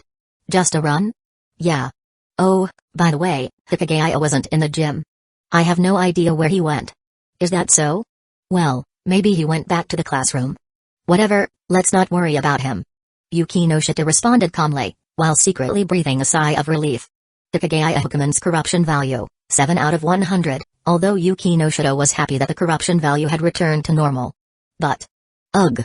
What she had just gone through was pure torture. No drugs. No enhancement potions. Do you know how she managed to get through it? Yuki no Shita felt like she was about to faint. Thankfully, her willpower was strong. And class was about to end. Otherwise, she felt like Hikimon would have. Gulp. That scoundrel, that trash con. How dare he bully me like that? And even humiliate me a little. Yuki no Shita bit her lip, secretly vowing to herself. Just you wait. You humiliated me this time, but in the future, I'll make sure to take some drugs and make you call me mommy. Chapter 175, Turning Horika Suzune into Senpai's plaything. By the time school ended, Kazekage was still trying her hardest to seduce Hikimon. Erkan after school today, let's Senpai, I still have club activities, and you do too, right? Before Kazekage could finish, Hikimon cut her off. Kazekage sighed, it's been a whole day since you last showed me any affection. Senpai, please have some self-respect. Hikimon glanced around the classroom, relieved to see no one else was around. Not today. Do I have to wait until tomorrow again? We'll talk about it tomorrow. I need to go to club activities now. With that, Hikimon got up and left his seat. Kazekage watched Hikimon leave, all alone. She pursed her lips. Kazekage crossed her arms over her ample chest, her thighs tightening slightly as she gritted her teeth. What an ungrateful Erkan. After all the effort I've put into seducing him, he still. Ever since gym class ended in the afternoon, Kazekage had been working hard to lure Hikimon. She had even gone so far as to place Hikimon's hand on her. During their study session in the library. However, even so, the guy was as unmoved as a monk. If Kazekage hadn't personally experienced Hikimon's capabilities, she would have sworn he was impotent. Could it be? He's really gotten tired of me? Kazumajoka's heart sank. It was true. Lately, their activities had become too monotonous, the same thing over and over. Not only would Hikimon get bored. Even she was starting to feel a bit bored. This can't go on. It seems I'll have to spice things up for Erkan tomorrow, or else what will I do about my needs in the future? Kazekage muttered to herself, unconsciously touching her backside. Then, her cheeks flushed slightly. Her heart began to race. Meanwhile, Hyuga was on his way to the service club. Outwardly, he appeared calm and composed. But in reality, he was already drenched in sweat. The entire afternoon, Kazekage had been relentless. She had pulled out all the stops. He had almost fallen into her trap. Mainly because he had already spent time with Yukinoshita earlier in the day. He didn't want to get involved with another woman. He felt like his body wouldn't be able to handle it. But, with my current physical condition, it might not be a problem. Hyuga glanced at the muscles on his arm. Lately, thanks to his constant training, his physical stamina had improved dramatically. Even if it were 2 women in one day. No. Hyuga quickly shook his head, steadying his mind. Just after doing that with his girlfriend Yukinoshita, and then going at it with his senpai? No. That would be too immoral. And honestly, throughout the afternoon, he kept thinking about Yukinoshita. Today, Yukinoshita had been exceptional. Recalling gym class earlier, Hyuga's heart raced with excitement. Today, his girlfriend had seemed weaker than usual, and he had felt an inexplicable urge to dominate her. It seems I'll have to keep training. The results are definitely showing. Hyuga clenched his fist, his eyes gleaming with determination. As he continued on his way to the service club, his phone suddenly rang. Huh? Hyuga snapped out of his thoughts and quickly pulled out his phone to check. Ugh. It was Hoshinoi again. Sigh. He really didn't want to get involved with this woman. A man's intuition told him that this woman was terrifying. After hesitating for a few seconds, Hyuga decided to ruthlessly hang up. Women are such troublesome creatures. Senpai, aren't girls supposed to be cute creatures? Just then, a voice suddenly spoke up from behind Hyuga. As Hyuga turned his head, the little devil behind him hopped into view like a bunny. Huh? Hoshinoi? Facing the little devil who had bent over to sneak a peek at his phone, Hyuga was startled and quickly stepped back, hanging up the call. What do you want? Hyuga asked warily. Ah, senpai, don't be so nervous, with a cheeky smile, Ishiki said cheerfully, the Hoshinoi who just called senpai. She wouldn't happen to be the super popular idol Hoshinoi, would she? You're into idols? A loser like me, how could I possibly have an idol's phone number? Hyuga remained calm on the surface. She's just a regular friend I met recently. It's just a coincidence that we share the same name. Huh? Ishiki blinked. How strange, to have such a coincidence. But then again, it's true. A useless loser like senpai couldn't possibly have an idol's phone number. Hey, got any manners? Anyway, what do you want? Spit it out. Hee, what else? It's about our plans for the weekend, senpai, still grinning. Ishiki pulled a file out of her bag and handed it to Hyuga. Hyuga took it. Ishiki continued, as the saying goes, know your enemy and know yourself, and you can win 100 battles. I've been investigating the student council president of Advanced Nurturing High School. Here's her info. Take a look, senpai. The student council president of Advanced Nurturing High School? Hyuga flipped through the file, scanning its contents. Yep. The current student council president of Advanced Nurturing High School is a girl named Horikita Sazune. Let me tell you, this girl is a handful. She's so rigid and by the book. Ugh, dealing with her is exhausting. Ishiki kept complaining. Horikita Sazune? As Hyuga read through Horikita's profile, his brow furrowed slightly, and he muttered, so the student council president isn't her. Her who? At some point, Ishiki had leaned in close to Hyuga, blinking curiously. Nothing. Hyuga didn't feel like explaining the little white-haired girl to Ishiki. Do you know any students at Advanced Nurturing High School, senpai? No. Huh? Ishiki blinked in surprise, but she didn't press further. Instead, she continued complaining, well, whatever. Let's get back to the student council president of Advanced Nurturing High School. Senpai, this Horikita Sazune is so annoying. Because of her, I haven't been able to sleep well lately. I've given you her info, so it's up to you now. Senpai, do your best to turn her into your plaything. Help me vent my frustration. From Ishiki's words, it was clear that the little devilish Kuhai had suffered greatly at the hands of this Horikita Sazune. Hyuga sighed, you want me to deal with such a terrifying person? And what's this about a plaything? Well, Ishiki's expression changed quickly, and she smiled. You've already won over Yukinoshita-senpai. Handling a Horikita Sazune should be no problem. Senpai, take a closer look. This Horikita Sazune actually has a lot in common with Yukinoshita-senpai. Chapter 176, a panicked Ishiki. No, senpai, my body can't handle this. Doesn't she look a lot like Yukino-senpai? Leaning closer to Hyuga, Ishiki once again flashed her cheeky smile. You're too close. Hukaman tried to put some distance between himself and Ishiki while keeping his eyes on the photo of the girl in the file. To be honest, the girl named Horikata Suzune did bear some resemblance to Yuki no Shida. Both had long, straight black hair. Their eyes seemed sharp and intimidating. In terms of aura, they both gave off the vibe of an unattainable flower, something you could admire from afar but never touch. However, it was just a photo. In reality, it was hard to say. You'd have to actually interact with her to get a sense of what she was really like. Hee, who do you think has more charm, her or Yukino-senpai? Ishiki asked shamelessly. You're more charming. Hukaman glanced at Ishiki indifferently. Huh? Ah. Ishiki, who had been smiling brightly, suddenly looked flustered. Say senpai. Are you flirting with me? Ugh, you're not actually interested in me, are you? No, I already have someone I like, so I'm sorry, senpai. Hukaman mimicked Ishiki's tone. Ishiki stared at Hukaman in shock. Why are you stealing my lines? Hukaman ignored her and neatly tucked the file into his bag. I'll take a closer look later. If there's nothing else, I'm heading to the service club now. My dear senpai, you have to help me deal with that Horikata Suzune. Help me vent my frustration. Please, senpai. Faced with Ishiki's pleading, Hukaman simply waved her off. Sigh. Seeing Hukaman walk away without looking back, Ishiki sighed and prepared to leave for the student council. But before that, Ishiki vigorously shook her head. Then she patted her cheeks, trying her best to stay alert. However, even so, Ishiki hadn't taken more than a few steps when thud. She suddenly stumbled and fell to the ground. Ishiki. At that moment, Hukaman, who had been about to leave, rushed over to Ishiki and picked her up. Huh?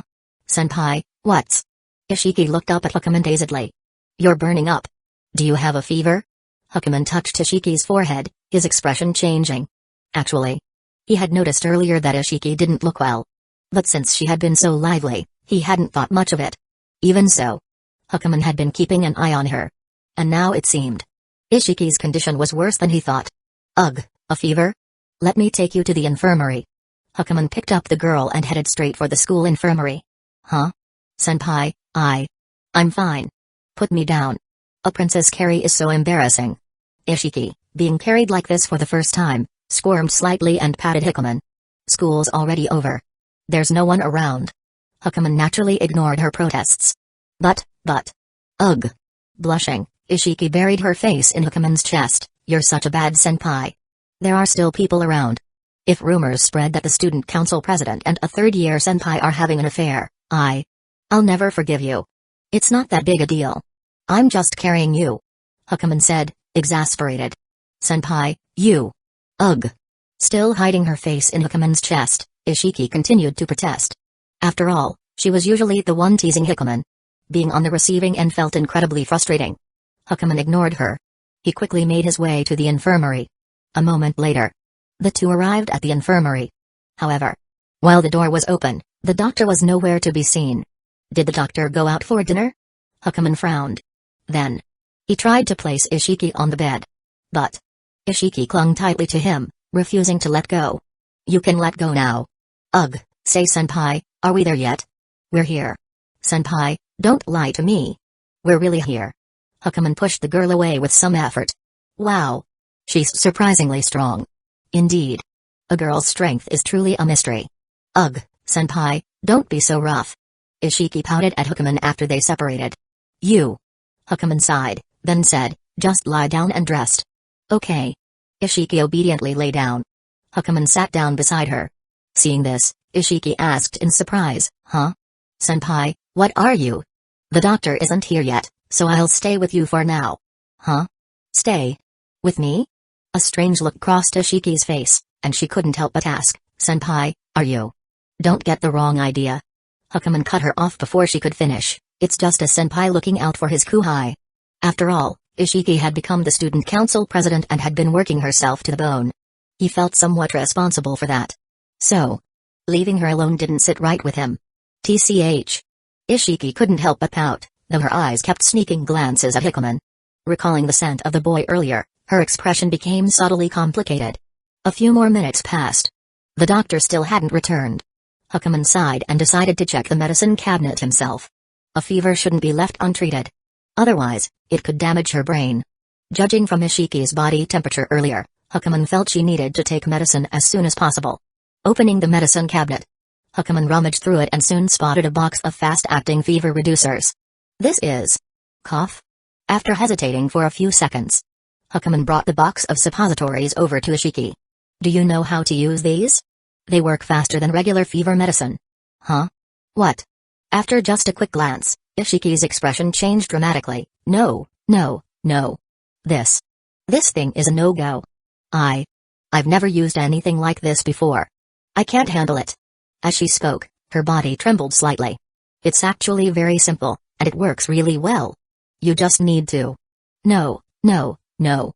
Ishiki shook her head vigorously, a strange glint flashing in her eyes. I don't know how to use it. Unless... Senpai, you do it for me. Huh?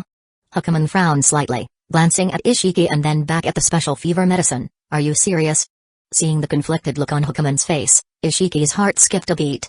Her cheeks flushed as she nervously asked, Senpai, why you look so serious? Are you actually considering it? Chapter 177, Yuki no Shida, excited to send her husband off. Ishiki, go green, go green. Feeling better? Ugh, still a bit uncomfortable. Just lie down and rest for now. We'll see what the doctor says when they get here. Okay. Ishiki obediently lay on the bed, blinking as she looked at Hukaman sitting beside her. At the moment, Hukaman sat next to the bed, pulling a book out of his bag to read. However, the little devil kept staring at him, which made him feel uneasy. Why are you staring at me? I was thinking. What would have happened if Senpai had really done that to me? Ishiki asked curiously. In the end, Hukaman hadn't resorted to any special treatment methods for Ishiki. Instead, he had given her normal fever medicine. Hukaman calmly replied, you'd just recover faster. Huh? Ishiki said irritably, Senpai, don't you have any sense of shame? I'm a girl, you know. If you had really done that, wouldn't you have had some strange thoughts? Nope. Huh? Seeing how blunt Hukaman's response was, Ishiki pouted, Senpai, what's with that? I'm a super beautiful girl, you know. Ishiki-san. At this, Hukaman straightened up and said calmly, what are you trying to say? Are you trying to seduce me? Sorry, but I already have a girlfriend, so... Ugh. Stop stealing my lines. Ishiki cut him off, puffing out her cheeks in frustration. Hukaman ignored her and quietly continued reading. Ishiki also fell silent. Gradually, the atmosphere became a bit awkward. Seeing Hukaman keep his eyes glued to the book without looking up, Ishiki pursed her lips and couldn't help but ask, Senpai, is this really okay? What do you mean? Well, you staying here with me like this? Ishiki's expression shifted slightly as she cautiously inquired. What, are you falling for me? And no way. Her heart skipped a beat, and Ishiki quickly retorted, you're just a senpai. Why would I fall for you? I already have someone I like. Oh. Hukaman responded indifferently. Ishiki gritted her teeth in frustration. In the past, she had always been the one teasing Hukaman, always the one in control. But now, she was the one being controlled by Hukaman. How could she tolerate this? Taking a deep breath to calm herself, Ishiki smiled and said, Senpai, what I meant earlier was... What would Yukino-senpai think if she knew you were staying here with me like this? Hee, girls are creatures who get jealous very easily, you know she won't mind. Huh? After all, she knows I only see you as a little sister. What? Hearing this, Ishiki frowned, seeing me as a sister? A replacement for Kamiki? Not a replacement. You're you, and Kamiki is Kamiki. Hukaman's tone remained calm as he continued reading. Ishiki fell silent. But inside, she was seething with frustration. So, you don't see me as a woman at all, senpai? I only see you as a little sister. Hukaman repeated calmly. What? A little sister's? Ishiki bit her lip, growing increasingly annoyed. She couldn't help but blurt out, I see you as a man, though. Huh? Ishiki, you. Hukaman looked at the little devil in surprise, her face now inexplicably red. Just then, two voices came from outside the infirmary. I wonder how Ishiki is doing. Yukainon, let's go in and check. Ishiki's expression changed in surprise. That voice is... Actually, I sent Yukino Shita a message earlier. Hukaman explained with a sigh. Huh? Ishiki opened her mouth, about to say something, when the two girls walked in. Ugh, Iroha-chan, are you okay? As Yu entered the room and saw Ishiki lying on the bed, she quickly walked over, concern evident in her voice. Behind Yui was Yukino Shita. Yua-senpai, and... Yukino-senpai. Suppressing the turmoil in her heart, Ishiki forced a smile. Why are you both here? Hiki said you were sick, so we came to check on you. As you explained, she stared at Ishiki's face with concern. Your face is so red. You must have a high fever. Cough. Ishiki continued to force a smile. Thanks to Senpai's help, I've already taken some medicine. Thank you, Yua-senpai and Yukino-senpai, for your concern. Yukino Shita nodded. The duties of the student council president are indeed heavy, but you still need to take care of yourself. Don't overwork yourself. I understand. Ishiki nodded obediently. The girls chatted for a while. A few minutes later, the doctor still hadn't returned. Yukino Shita slowly stood up and looked at Hikaman. You and I are going to the mall to buy some things later. I'll leave Ishiki in your care? Hikaman frowned slightly. Ishiki couldn't help but say, Yukino-senpai, is that really okay? Is there a problem? Yukino Shita smiled. Ishiki glanced at Hikaman, then at the kind-looking Yukino Shita, before lowering her head in embarrassment. Senpai is Yukino-senpai's boyfriend, after all. It might not be appropriate for me to take up his time like this. It's fine. Yukino Shita shook her head generously, then sighed, I don't mind. In fact, I'm more worried about whether you mind. After all, Hikigaya-kun is really... Sigh. No, I wouldn't mind Senpai taking care of me. Senpai is really nice. Ishiki quickly shook her head. Good, then. Yukino Shita smiled and nodded, then looked up at Hikaman, who was silently reading. I'll leave Ishiki to you. Take good care of her, and be gentle with her, okay? Don't bully her. Understood? Huh? Hikaman's mouth twitched. Who's bullying who here? Hikaman sighed and nodded. Got it. After this, make sure to take her home safely. Alright. Seeing that Hikaman had agreed, Yukino Shita nodded in satisfaction. A few minutes later, the infirmary was once again occupied by just the two of them. As for Yukino Shita, she walked away from the infirmary side by side with Yua. The corners of her lips curled up slightly, and Yukino Shita felt a sense of anticipation. Iroha-chan. I hope you can spark some romantic chemistry with my Hikigaya-kun.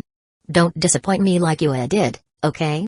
Chapter 178, Haruno, dear brother-in-law, was your junior fun? Inside the infirmary. Once again, it was just the two of them. Hikigaya remained calm, reading his book. Meanwhile, Iroha was visibly restless. Not because of her illness but because of what Yukino Shita had just said, along with the completely at ease look she had given her. Wait a minute. Yukino-senpai, I'm alone in a room with your boyfriend, and you're this relaxed about it? Sigh. Well, that's just Yukino-senpai for you truly broad-minded. Senpai, now it's just the two of us. Iroha broke the silence. Hikigaya responded with a simple grunt, not even looking up from his book. Iroha's eye twitched. She was not happy. No way. Not being able to fluster Hikigaya, it was unbearable. She still remembered how, back in the day, she could tease him until his face turned bright red. But now, he was so calm. Did she get weaker, or did Hikigaya get stronger? This couldn't go on. Seeing no amusing reaction from him was 100 times more painful than being sick. Senpai, here, take this. What? Hikigaya instinctively caught the small box Iroha tossed to him. I'm still not feeling well. Help me lower my fever. Iroha coughed lightly, pretending to be indifferent. You want me to use this? Hikigaya hesitated as he looked at the box, the same fever medicine he had handed her earlier.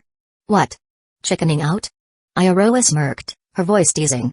Weren't you just saying it's no big deal? Well then, go ahead. She had to get the upper hand on this senpai. She had to make him flustered. You. Hikigaya stared at Iroha, box in hand, and fell silent. Iroha's smirk widened. Hey? Senpai, are you scared? No. Hikigaya took a deep breath and his gaze shifted toward Iroha's lower body. Well, since you insist, I'll help you out just this once. Iroha's smirk instantly froze. Her legs instinctively pressed together. Senpai. Are you serious? You're the one who asked, aren't you? Hikigaya countered. I'm not scared. Iroha bit her lip, glaring at him. I just worry about your experience. Don't worry, I have some. From who? Yourself? That's classified. Hikigaya ignored her and opened the box. Iroha's eyes widened in horror as she watched. Her body trembled. Senpai, wait a second. I'm a little nervous. Senpai, you have to be gentle, okay? You must be gentle. Yukino-senpai told you to be gentle with me. No problem. Hikigaya nodded, expression calm. Ugh. Why was she the one getting played now? Iroha bit her lip, then shut her eyes. Senpai, it's my first time, so be careful. But just as the tension peaked, the infirmary door swung open. A woman in a white coat walked in, blinking in confusion. What are you two? Ayaroa's entire body stiffened in shame. Meanwhile, Hikigaya, seeing the doctor return, let out a long, relieved sigh. Doctor, you're finally back. And the box in his hand? He immediately shoved it back where it came from. 10 minutes later, Hikigaya and Ayaroa left the infirmary. Get your things. I'll walk you home. Okay. Ayaroa nodded weakly. Even though she was leaning against Hikigaya, she still walked a little funny. After gathering her belongings from the classroom, the two of them headed out. Ayaroa clung to Hikigaya's arm, while he carried both their bags. Fortunately, her house wasn't far from Sobuhai, just a 15-minute walk. Soon, they arrived at a small, single-family home. Senpai, we're here. Yeah. Hikigaya handed Ayaroa her bag, then reminded her, get some rest when you're inside. Ayaroa nodded obediently. She had been utterly defeated today. Completely absolutely owned by Hikigaya. And yet, even though she was sulking, even though she was annoyed, she still looked up at him with a bright, sincere expression. Senpai, thank you for today really. No need to thank me. Hikigaya quickly averted his gaze. Senpai, your face. Without another word, Hikigaya turned away. If there's nothing else, I'll get going. Senpai. Ayaroa blinked as she watched him retreat. Then she realized something. A smirk crept onto her lips. You say you think of me as a little sister, but in the end. Well. Her body still felt awful, but her mood? Through the roof. Sooner or later, I'll have you wrapped around my finger, senpai. Also, if the doctor hadn't came in just now, would something have happened? Her legs tensed at the thought, and her face burned. Meanwhile, Hikigaya let out a long, exhausted breath. Ayaroa's tricks today had been way too advanced. If not for his strong mental fortitude, he might not have survived that little demon's assault. Sigh. She really is like a mini Haruno. Hikigaya muttered to himself. And then a car horn honked loudly behind him. Several times. Hey. I'm not in the middle of a street, what's your problem? Annoyed, Hikigaya turned around. A blue sports car. Wait. A blue sports car. No way. Sure enough. The window rolled down. And the last person Hikigaya wanted to see appeared. His face paled. Haruno-san? He had just dealt with mini Haruno and now the real one showed up? Dear brother-in-law, Haruno beamed at him. You sure seem to be having fun with that junior of yours. You even made her wobble when she walked. Hikigaya froze. Oh god, she's been watching me this whole time? The blue sports car pulled up beside him. Haruno smiled sweetly. Hop in, dear brother-in-law. Wait, Haruno's expression didn't change. But her tone left no room for argument.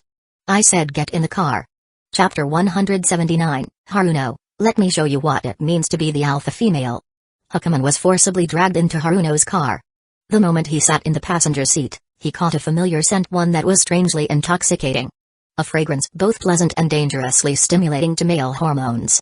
In the driver's seat, Haruno was, as always, dressed provocatively. A white blouse paired with ultra-short denim shorts. At this moment, she sat there, one leg casually crossed over the other, her pale thighs on full display, looking at Hukaman with a teasing smile. This woman is still ridiculously sexy. Hukaman sighed internally, choosing to sit obediently in the passenger seat. And now, for the main event, the interrogation session. Questions like, did you betray Yuki no Shida? Did you sleep with Ayaroa? Is Ayaroa pregnant? Seriously, he and Ayaroa were innocent. Haruno-san, can you stop letting your imagination run wild? Oh? Haruno blinked in surprise. Taking her home because she was sick? That's such an old-fashioned excuse. If you don't believe me, you can ask Yuki no Shida. She knows about it. You reported it to her? It wasn't a report, it was her idea. Otherwise, why would I ever do something like that on my own? Hukaman shrugged. Oh, Haruno smiled playfully. Hukaman-kun really listens to little Yukino, huh?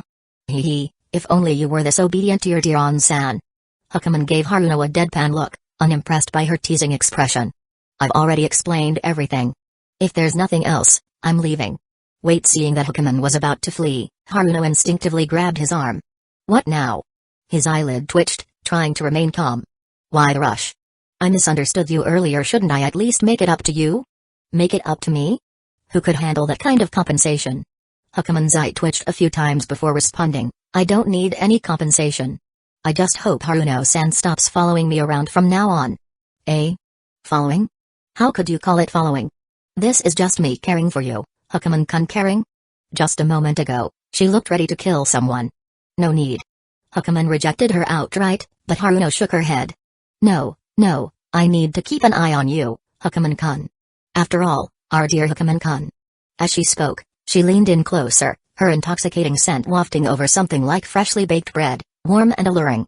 Hukuman instinctively leaned back, his face full of resistance. What are you trying to say? Hee, Hukuman-kun, you've been with little Yukino, haven't you? I know her body well, so delicate and frail. With that petite frame, do you think she can really satisfy you? Haruno chuckled as she ran a hand over his chest, her fingers tracing his muscles. Hukuman flinched and quickly swatted her hand away. Stop touching me. Still smiling, Haruno continued, a young man in his prime. If Yukino can't satisfy you, you might start looking elsewhere. And considering how popular you are now, I just can't help but worry you. Hukuman's mouth twitched. Haruno-san, your imagination is seriously impressive. But from the very first sentence, you've got it all wrong. Yukino Shita, she. He stopped mid-sentence, coughing awkwardly before continuing. Yukino Shita isn't delicate. In fact, it's quite the opposite. The opposite? Haruno raised an eyebrow. Are you saying little Yukino is actually quite strong in that regard? Hukuman remained silent. At that, Haruno burst into laughter, her voice laced with amusement. You expect me to believe that? I'm her older sister, I know her weak constitution better than anyone. Hukuman-kun, don't take me for a fool if you don't believe me, that's not my problem. Hukuman sighed helplessly. Before it actually happened, he wouldn't have believed it either. But after that night, when he was practically unable to get out of bed the next day, he finally realized. In front of Yukino Shita, he was nothing but a weakling. Of course, for someone like Haruno, who wouldn't believe anything unless she saw it with her own eyes. She naturally dismissed his words and stuck to her own logic. Hukuman-kun, you've been working out every day, building up such a strong body. Can little Yukino really handle you? Can she keep up with you? As she spoke, her fingers idly traced circles on his chest. If a woman can't satisfy a man, it's only natural for him to stray. I simply can't ignore this situation. What exactly are you suggesting? The same thing I said before. If it's on-san, there's no problem at all. Seeing the stunned look on Hukuman's face, Haruno's smile grew even wider. If little Yukino can't handle you, then let your dear on-san take care of it instead. I'll show you what it really means to be an alpha female. As she spoke, she leaned in closer, her scent filling the space between them. The kind of scent that could make a person lose themselves. And yet, at this moment Hukuman was disturbingly calm. Another attempt at seduction? You think this is fun, huh? Well, since Haruno-san insists. Hukuman suddenly spoke, his voice steady. At the same time, his right hand moved wrapping around her slender waist, pulling her in close. Haruno? Haruno-san, let's see if you're really up to the challenge. Wait. Seeing Hukuman's serious expression, Haruno, who had been all smiles just moments ago, froze. Wait, Hukuman-kun, you're not seriously going to here in the car? Wait. On-san's not wait. Stop. Just as he was about to close the distance, Haruno's pupil shrank. Her body tensed as she instinctively tried to struggle. And no. Wait a second. I'm still. Ugh. Trembling slightly, she squeezed her eyes shut. Of course, Hukuman never actually went through with it. Instead, he leaned in, whispering by her ear, you're already panicking? So, Haruno-san, maybe you shouldn't joke about things like this. A virgin playing these games. You should really know better. Haruno stiffened. Then, as his words fully registered, she snapped her eyes open, glaring at him in disbelief, her entire body shaking with fury. Man. Hikigaya. What did you just say? Hukuman wisely shut his mouth and instinctively let go of her. Humphrey. So, what, you think an old virgin like me is funny, huh? Seeing Haruno's eerily pleasant smile, Hukuman's face darkened. Crap. He might have just stepped on a landmine. Chapter 180, Haruno, if you won't make a move, then your big sis will. Inside the blue sports car. Hikigaya-kun, are you looking down on an old virgin like me? Haruno smiled sweetly, but her body was already in motion like an excited little cat crawling from the driver's seat toward Hikigaya in the passenger seat. Watching Haruno creep toward him like some kind of aberrant species. Hikigaya's expression shifted. His eyelid twitched several times as he quickly turned to try and open the car door. Unfortunately, Haruno, as the driver, had already locked the doors. The passenger side door wasn't going to open. Haruno kept advancing. Hikigaya was drenched in sweat, continuously trying to hold her back with his hands. Wait, Wait, Haruno-san, it's too cramped in here. Don't come over, don't. Trying to resist. Now I have to do it. Haruno-san. Haruno-san. Haruno-san. In the end, no matter how much Hikigaya resisted, Haruno still managed to squeeze into the passenger seat. Hikigaya had to sigh once again. The strength of women is a mystery. He had done his best, yet Haruno still got her way. Oh, don't stop now. Weren't you acting all tough just a moment ago, Hikigaya-kun? Sitting right on Hikigaya's lap, Haruno grinned smugly. Damn. This woman. To be fair, she was definitely attractive. Unfortunately, she was also a rose full of thorns. A full-blown demon queen. Trying his best to avoid looking at her. Assets, Hikigaya sighed. Haruno-san, I apologize. Just now. That was my fault. Please, have mercy. Have mercy? Leaning back against Hikigaya's chest, Haruno tilted her head slightly. Hee, but you weren't saying that earlier, were you? Didn't you just say you wanted to have a go at your dear big sis? Well then, big sis is here. Go ahead, you can start anytime. Hikigaya was flustered. Haruno-san, I'm sorry, I can't betray you, Kinoshita. Just now, I was only joking. Please, Haruno-san. Nope, not gonna happen. Seeing the panicked look on the boy's face, Haruno's mood improved significantly. She smiled teasingly. A man should take responsibility for his words. Since you said it, you need to take responsibility. For me. If you won't make a move, then big sis will with that. Their faces got closer and closer, lips nearly touching. Haruno's heartbeat quickened, her excitement rising. As for Hikigaya, he was equally tense. This is my girlfriend's sister. Her actual blood-related sister. If my girlfriend finds out, she'll murder me. I really can't, Haruno-san. Please. Please stop.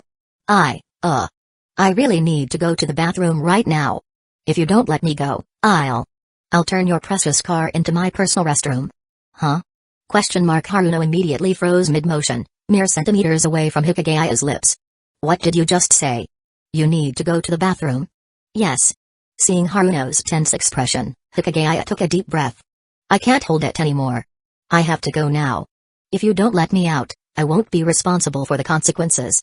You're lying. How could you suddenly need to go? Clearly, Haruno wasn't buying it.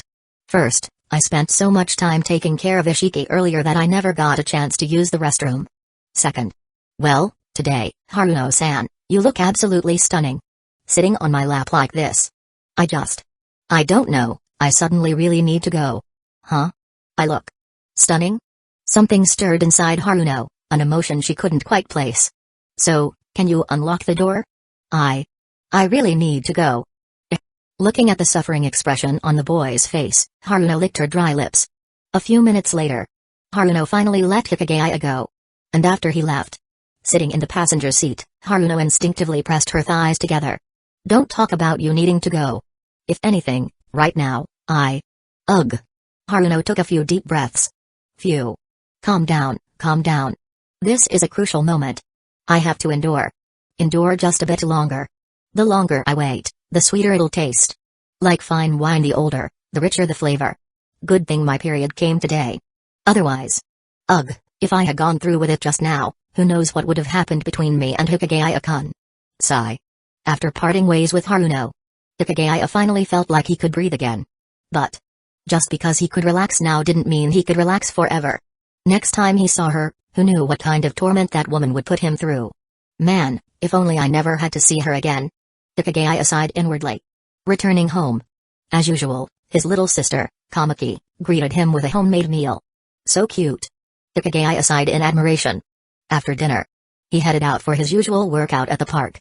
Tonight, at least, he wouldn't have to worry about running into Yuagahama's mom or the Yuagahama girls.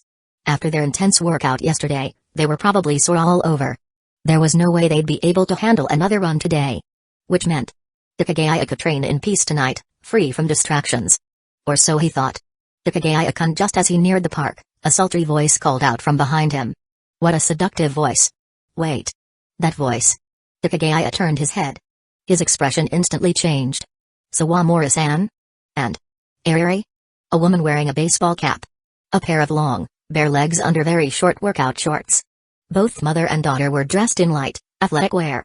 Hikigaya-kun, shall we train together? At this moment, Sayuri approached with a playful smile. Hikagaya's heart sank. But he had no choice but to nod stiffly. Sure. Neither Ariri nor I really know how to train, so we'll be counting on you from now on. Hikigaya-kun. That alluring smile sent cold sweat dripping down Hikagaya's back. Once again, he caved. And no problem. Sayuri smiled again, then leaned in and whispered while Ariri wasn't looking. Hikigaya-kun, you were so unfair yesterday. Whatever you did for your Yuagahama Andy. I wanted to, she giggled. Just so you know, I'm much better than her at that. Hikigaya shuddered as he caught the mischievous glint in Sayuri's eyes. He had just barely escaped Haruno's clutches. And now a new crisis was here. Sawamura auntie, please don't mess with me. Compared to the gentle Yuagahama mama and the teasing Haruno, this seductive, forward Sayuri mama was way more dangerous. Chapter 181, Sayuri, he's really too vigorous, this kid. Hakuman arrived at the park for his workout with the Sawamura mother and daughter. Mira, already dressed in her workout gear, had been waiting for a while. However, when she learned that the Mrs. Sawamura and Ariri were also coming to jog, Mira's expression became somewhat peculiar. Today, we'll be troubling you, Emiko-chan and Hikigaya-kun. My daughter and I are both homebodies who rarely exercise, so we thought we'd take advantage of today to get some exercise. Sayuri explained with a smile. Mrs. Sawamura, you're too kind. Mira shook her head, her gaze unconsciously drifting toward the blunt sundeer, Ariri. Her heart stirred slightly. Mira then said to Sayuri, it's better to pair up. How about this? I'll guide Ariri-san, and Hikigaya can guide you, auntie. Huh? Ariri frowned slightly. As for her mother, Sayuri, her eyes lit up. Hikigaya-kun will guide me? Sure, no problem. If Mrs. Sawamura has no objections, do you two have any issues? Mira felt relieved and looked at Hakuman and Ariri. Ariri hesitated but eventually gritted her teeth and nodded, indicating she had no objections. Glancing at the smiling Sayuri, Hakuman sighed and reluctantly nodded. Mira nodded decisively. All right, that's settled then. Ariri-san, come with me. I'll show you the ropes.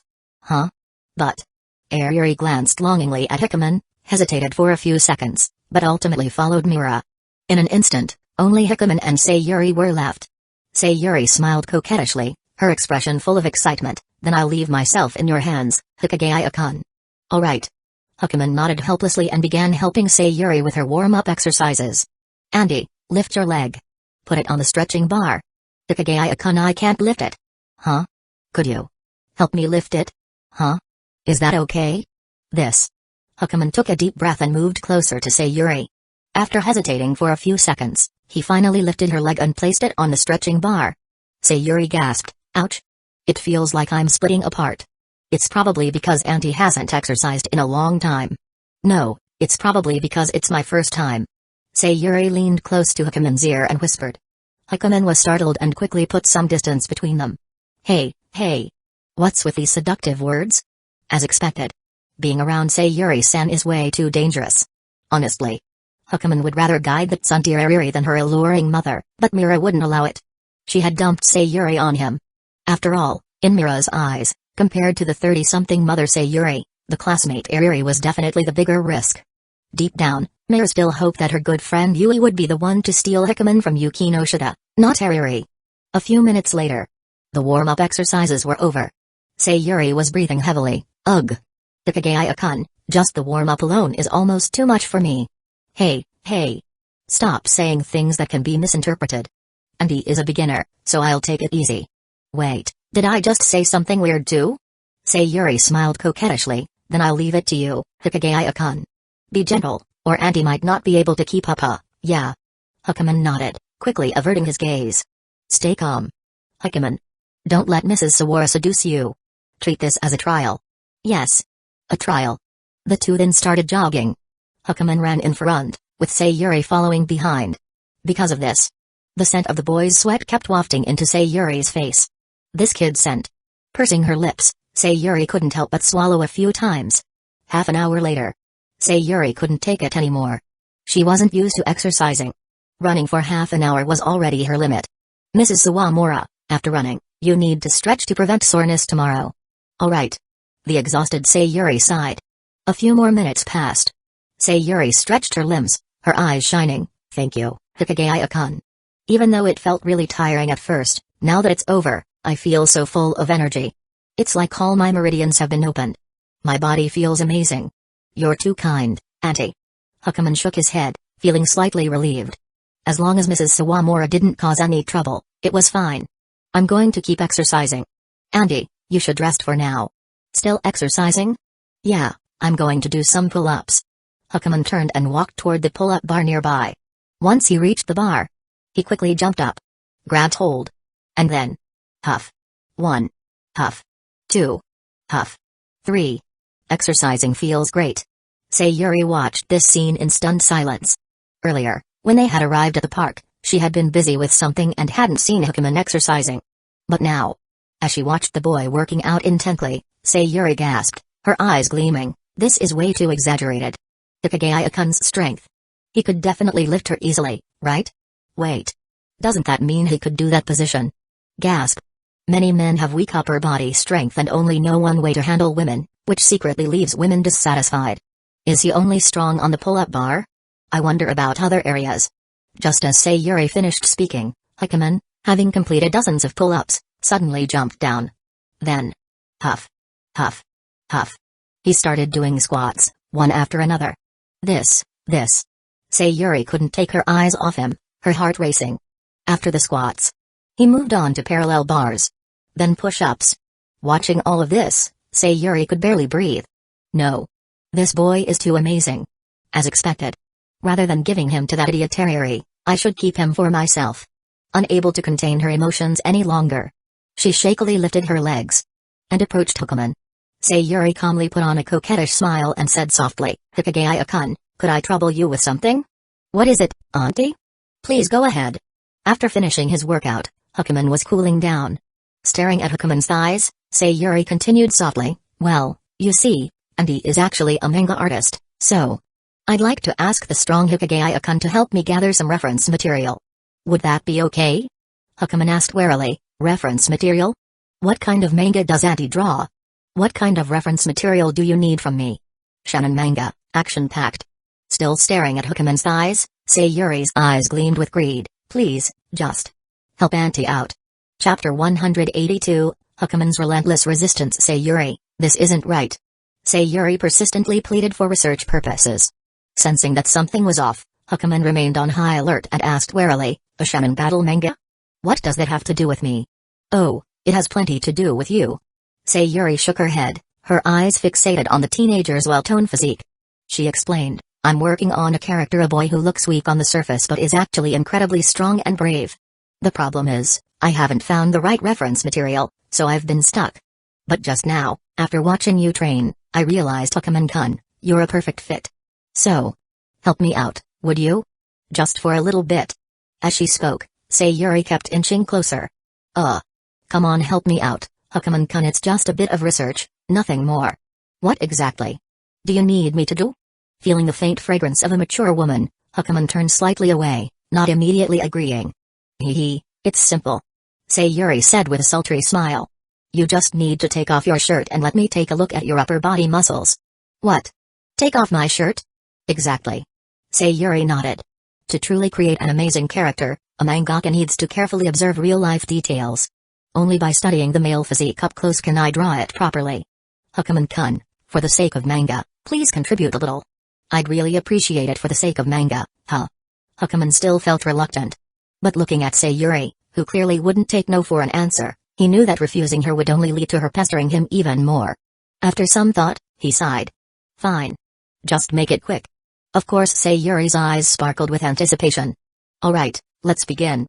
Hukaman took a deep breath, scanned the surroundings to make sure no one was around, and finally, with some hesitation, pulled off his workout shirt. His well-defined chest and abdominal muscles were now fully exposed in front of Sayuri. Wow! Sayuri's eyes widened slightly, and she sucked in a breath. That's quite impressive. You didn't look this muscular with your shirt on. Are you done looking yet? Being stared at so intently made Hukaman uncomfortable. Not yet, not yet. Sayuri shook her head repeatedly, her gaze locked onto his chest and abs. Then, as if unable to resist, she slowly raised a hand. Hukaman-kun, can I touch them? Huh? Hukaman instinctively took a step back, his body tense with vigilance. Didn't you say you were just going to look? Well, if I can feel them too, I might gain even deeper insight. Hukaman-kun, what do you think? Would that be okay? Her voice was soft and coaxing. You like reading manga too, don't you? Maybe you don't realize this, but every great manga requires extensive research. Mangakas have to continuously gather references to keep their work fresh and engaging. Good research makes for better stories, so, for the sake of the industry, Hukaman-kana. Just let me touch a little. Just for research. Just once. But I thank you so much, Hukaman-kun. As Sayuri's hand was about to make contact with his chest, the corners of her lips curled up in satisfaction. Oh, sweet child. You're still too naive. A few minutes later. Is it over now? Hukaman exhaled slowly, trying to keep his composure. The first phase of research is complete. However, Sayuri smiled subtly and let her gaze drift downward.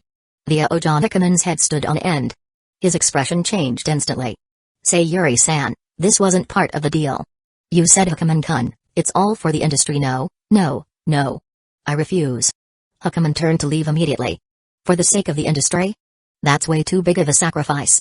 However, just as he was about to walk away, Sayuri suddenly lunged forward and grabbed his arm. Hukaman-kun, don't go, help me out, please. Sayuri-san, let go. Seriously, why is a woman's strength such a mystery? Why did Sayuri suddenly seem so strong? Hukaman-kun, listen to me. Sayuri continued, ahem. You know, you've already seen me. Twice before. So shouldn't it be fair if I get a look too? Before. Wait. Hukaman's body stiffened, his pupil shrinking in horror. Sayuri-san. Don't tell me you actually mean just for research. I'll only look. For the industry. Okay? No way. Hukaman immediately rejected her. Seeing his unwavering stance, Sayuri quickly switched tactics. She let out a soft whimper and suddenly looked pitiful. Hukaman-kun, you did something so awful to me before, and I didn't even hold it against you. I didn't make a big deal out of it. But now all I want is a tiny bit of research, and you're being so unfair. I feel so hurt. Were those crocodile tears? Or real ones? Sayuri looked on the verge of crying. Hukaman hesitated. He wasn't the type to handle a girl's tears well. And to be fair, even if it was an accident, what happened before was kind of his fault. That's why he felt guilty toward Sayuri in the first place. If not, he wouldn't have agreed to this research session at all. Sayuri-san, you're absolutely sure it's just of course? I'm a professional mangaka. It's purely for research. I'll just take a quick look, nothing more. I promise. Sayuri nodded sincerely. Hukaman let out another sigh. Seeing this, Sayuri knew he had agreed. The corners of her lips twitched upward. Her heart began to race. He. Boiling a frog slowly. Maybe swallowing him whole tonight would be too much. But step by step. Bit by bit. It's only a matter of time before I eat you up completely. Did you really think you could escape, Hukaman? Meanwhile, elsewhere. Ding. Just like yesterday, when he did that with Uegahama Asuna in a public restroom, Sayuri Sawamura ignored Hikagaya's protests and suddenly, hearing the system notification, Yuki no Shida, who had been lying in bed reading, suddenly sat up straight. Things escalated this fast? Chapter 183, Sayuri, Hikigaya-kun is just too soft. I really can't go on anymore. You're already giving up at this level? Keep going. Ariri's lips twitched in frustration. Drenched in sweat, she shot an irritated glare at Mira, who was effortlessly leading the way. After all, the real reason Ariri came to the park today was Hikigaya. She was here to chase after a man. She was supposed to team up with her mother to win over Hikigaya. And yet, now she had gotten tangled up with Mira instead. Sigh, looks like I'll have to count on Mom for this one. Ariri lamented internally. Zaimakaza, pick up the pace. Keep up. Mira continued pushing Ariri to her limits. Ugh. As a long-time shut-in, Ariri felt like her legs were about to give out. Mira-san, I really can't do this anymore. I'm at my limit. You're at your limit? Hearing the girl's labored breathing, Mira slightly slowed her pace. The reason she had been pushing Ariri so hard was simple: she was worried Ariri might still have the strength to go after Hikigaya. But now, seeing how Ariri was about to collapse, Mira figured the problem had been solved. Hikigaya was safe. Free. That's Yu's man. No other woman is allowed to take him. If anyone's gonna do the stealing, it's gonna be me. Alright, let's take a break. Mira finally came to a stop, glancing toward an open area not far away. Let's go over there. Okay. Ariri sighed in relief. The two of them headed toward the clearing. As they approached, Mira suddenly let out a surprised noise. Huh? Looks like Hikigaya and Sayuri-san are here too? That's definitely Mom. Mom. Beside her, Ariri instinctively called out to the two figures in the distance. At that moment, Hikigaya and Sayuri both stiffened. A moment later the group converged. Both Sayuri and Hikigaya had unusually flushed faces. Mira frowned slightly. Something felt off. Sayuri pursed her lips before stepping up to her daughter, smiling warmly. Sweetie, what's wrong? You look like you're about to cry. Sorry, Sayuri-san. Mira quickly apologized. I pushed Ariri a little hard just now, so oh my, is that all? I was wondering what happened. Sayuri chuckled and waved it off, smiling at Mira. It's no big deal. A little intensity is good for her. My daughter should be pushed harder. Yumeko-chan, you don't need to apologize. In fact, I should be thanking you. Eh? No, that's too much praise, Sayuri-san. Mira said, waving her hands in embarrassment. Mom. Ariri, on the other hand, wasn't amused. How could you say that? Hee sweetie, I'm just speaking the truth. If you don't work out, how will you take care of your future husband someday? You need to build up your endurance. Seeing her daughter's frustration, Sayuri hugged her gently and coaxed her in a soft voice. Flustered, Ariri instinctively stole a glance at Hikigaya only for him to immediately avert his gaze. Meanwhile, Mira, her expression darkened. She declared seriously, Sayuri-san, I'll make sure to train Ariri properly. Seeing Mira's demonic expression, Ariri trembled in fear. Go on, sweetie. Sayuri released her daughter and gave her a light push. Huh? Ariri was horrified. Don't worry, it's just some post-run stretching. Mira reassured her. Oh, I see. I thought we were going to start running again. Relieved, Ariri reluctantly followed along. The two girls headed toward a stretching rack. Now that they were a little farther away, Sayuri's lips curled mischievously as she leaned in and whispered, we were this close to getting caught just now, Hikigaya-kun. Hikaya's body tensed up. His gaze flickered toward Sayuri's lips before quickly darting away as he took a deep breath. Sayuri-san. You tricked me again. How could you? What's the big deal? Before Hikigaya could finish, Sayuri suddenly stepped closer, smirking. More importantly. Hikigaya-kun, did you like it? Hikigaya immediately turned his head away, refusing to meet Sayuri's teasing gaze. I'd say I'm not bad, right? Compared to your Yue-san's mother, Hikigaya-kun, who do you prefer? Hikigaya remained silent. But his lack of response didn't mean Sayuri would let him off the hook. Come on, Hikigaya-kun, since I helped you earlier, won't you do me a little favor? I could really use your assistance right now. Sayuri pressed her thighs together and gave him a sultry look. Ariri is calling you. Instead of answering, Hikigaya simply looked toward Ariri in the distance. Sayuri frowned slightly but followed his gaze toward her daughter, who was waving at her. TCH. This kid really knows how to ruin a mood. But the next second, Sayuri smiled sweetly and called out, Sweetie, what is it this time? She then walked over toward Ariri. Hikigaya. She calls her sweetie and acts all motherly, yet in her heart, she's completely ready to throw her daughter under the bus. Sayuri-san, you really are. Sigh. If Ariri and Sayuri didn't look so much alike, Hikigaya might have seriously started doubting if Sayuri was her real mother. Let's go home, Mom. I'm seriously about to die here. Practically collapsing, Ariri groaned. Alright. Let's head back. Sayuri gently patted Ariri's head, though her gaze still lingered on the boy nearby. Hikigaya quickly avoided her eyes. A sly smile played on Sayuri's lips. Hey, don't think this is over just yet, Hikigaya-kun. Next time, I won't hold back. With that, mother and daughter bid farewell to Hikigaya and Mira. Mom, how did it go? Once they were away, Ariri asked expectantly. Hikigaya-kun's quite the tough one. We'll have to take it slow, I see. Well then, Mom, I'm counting on you. Please do your best. Don't worry, sweetie. Leave it all to me. Sayuri smiled faintly, a glint of amusement in her eyes. Sweetie. Don't blame your mother for this. If you want to blame someone, blame yourself for being so useless. If you had any skill, I wouldn't need to step in. Women are selfish creatures, after all. With that thought, Sayuri pulled out her phone and sent a message to Yu's mother.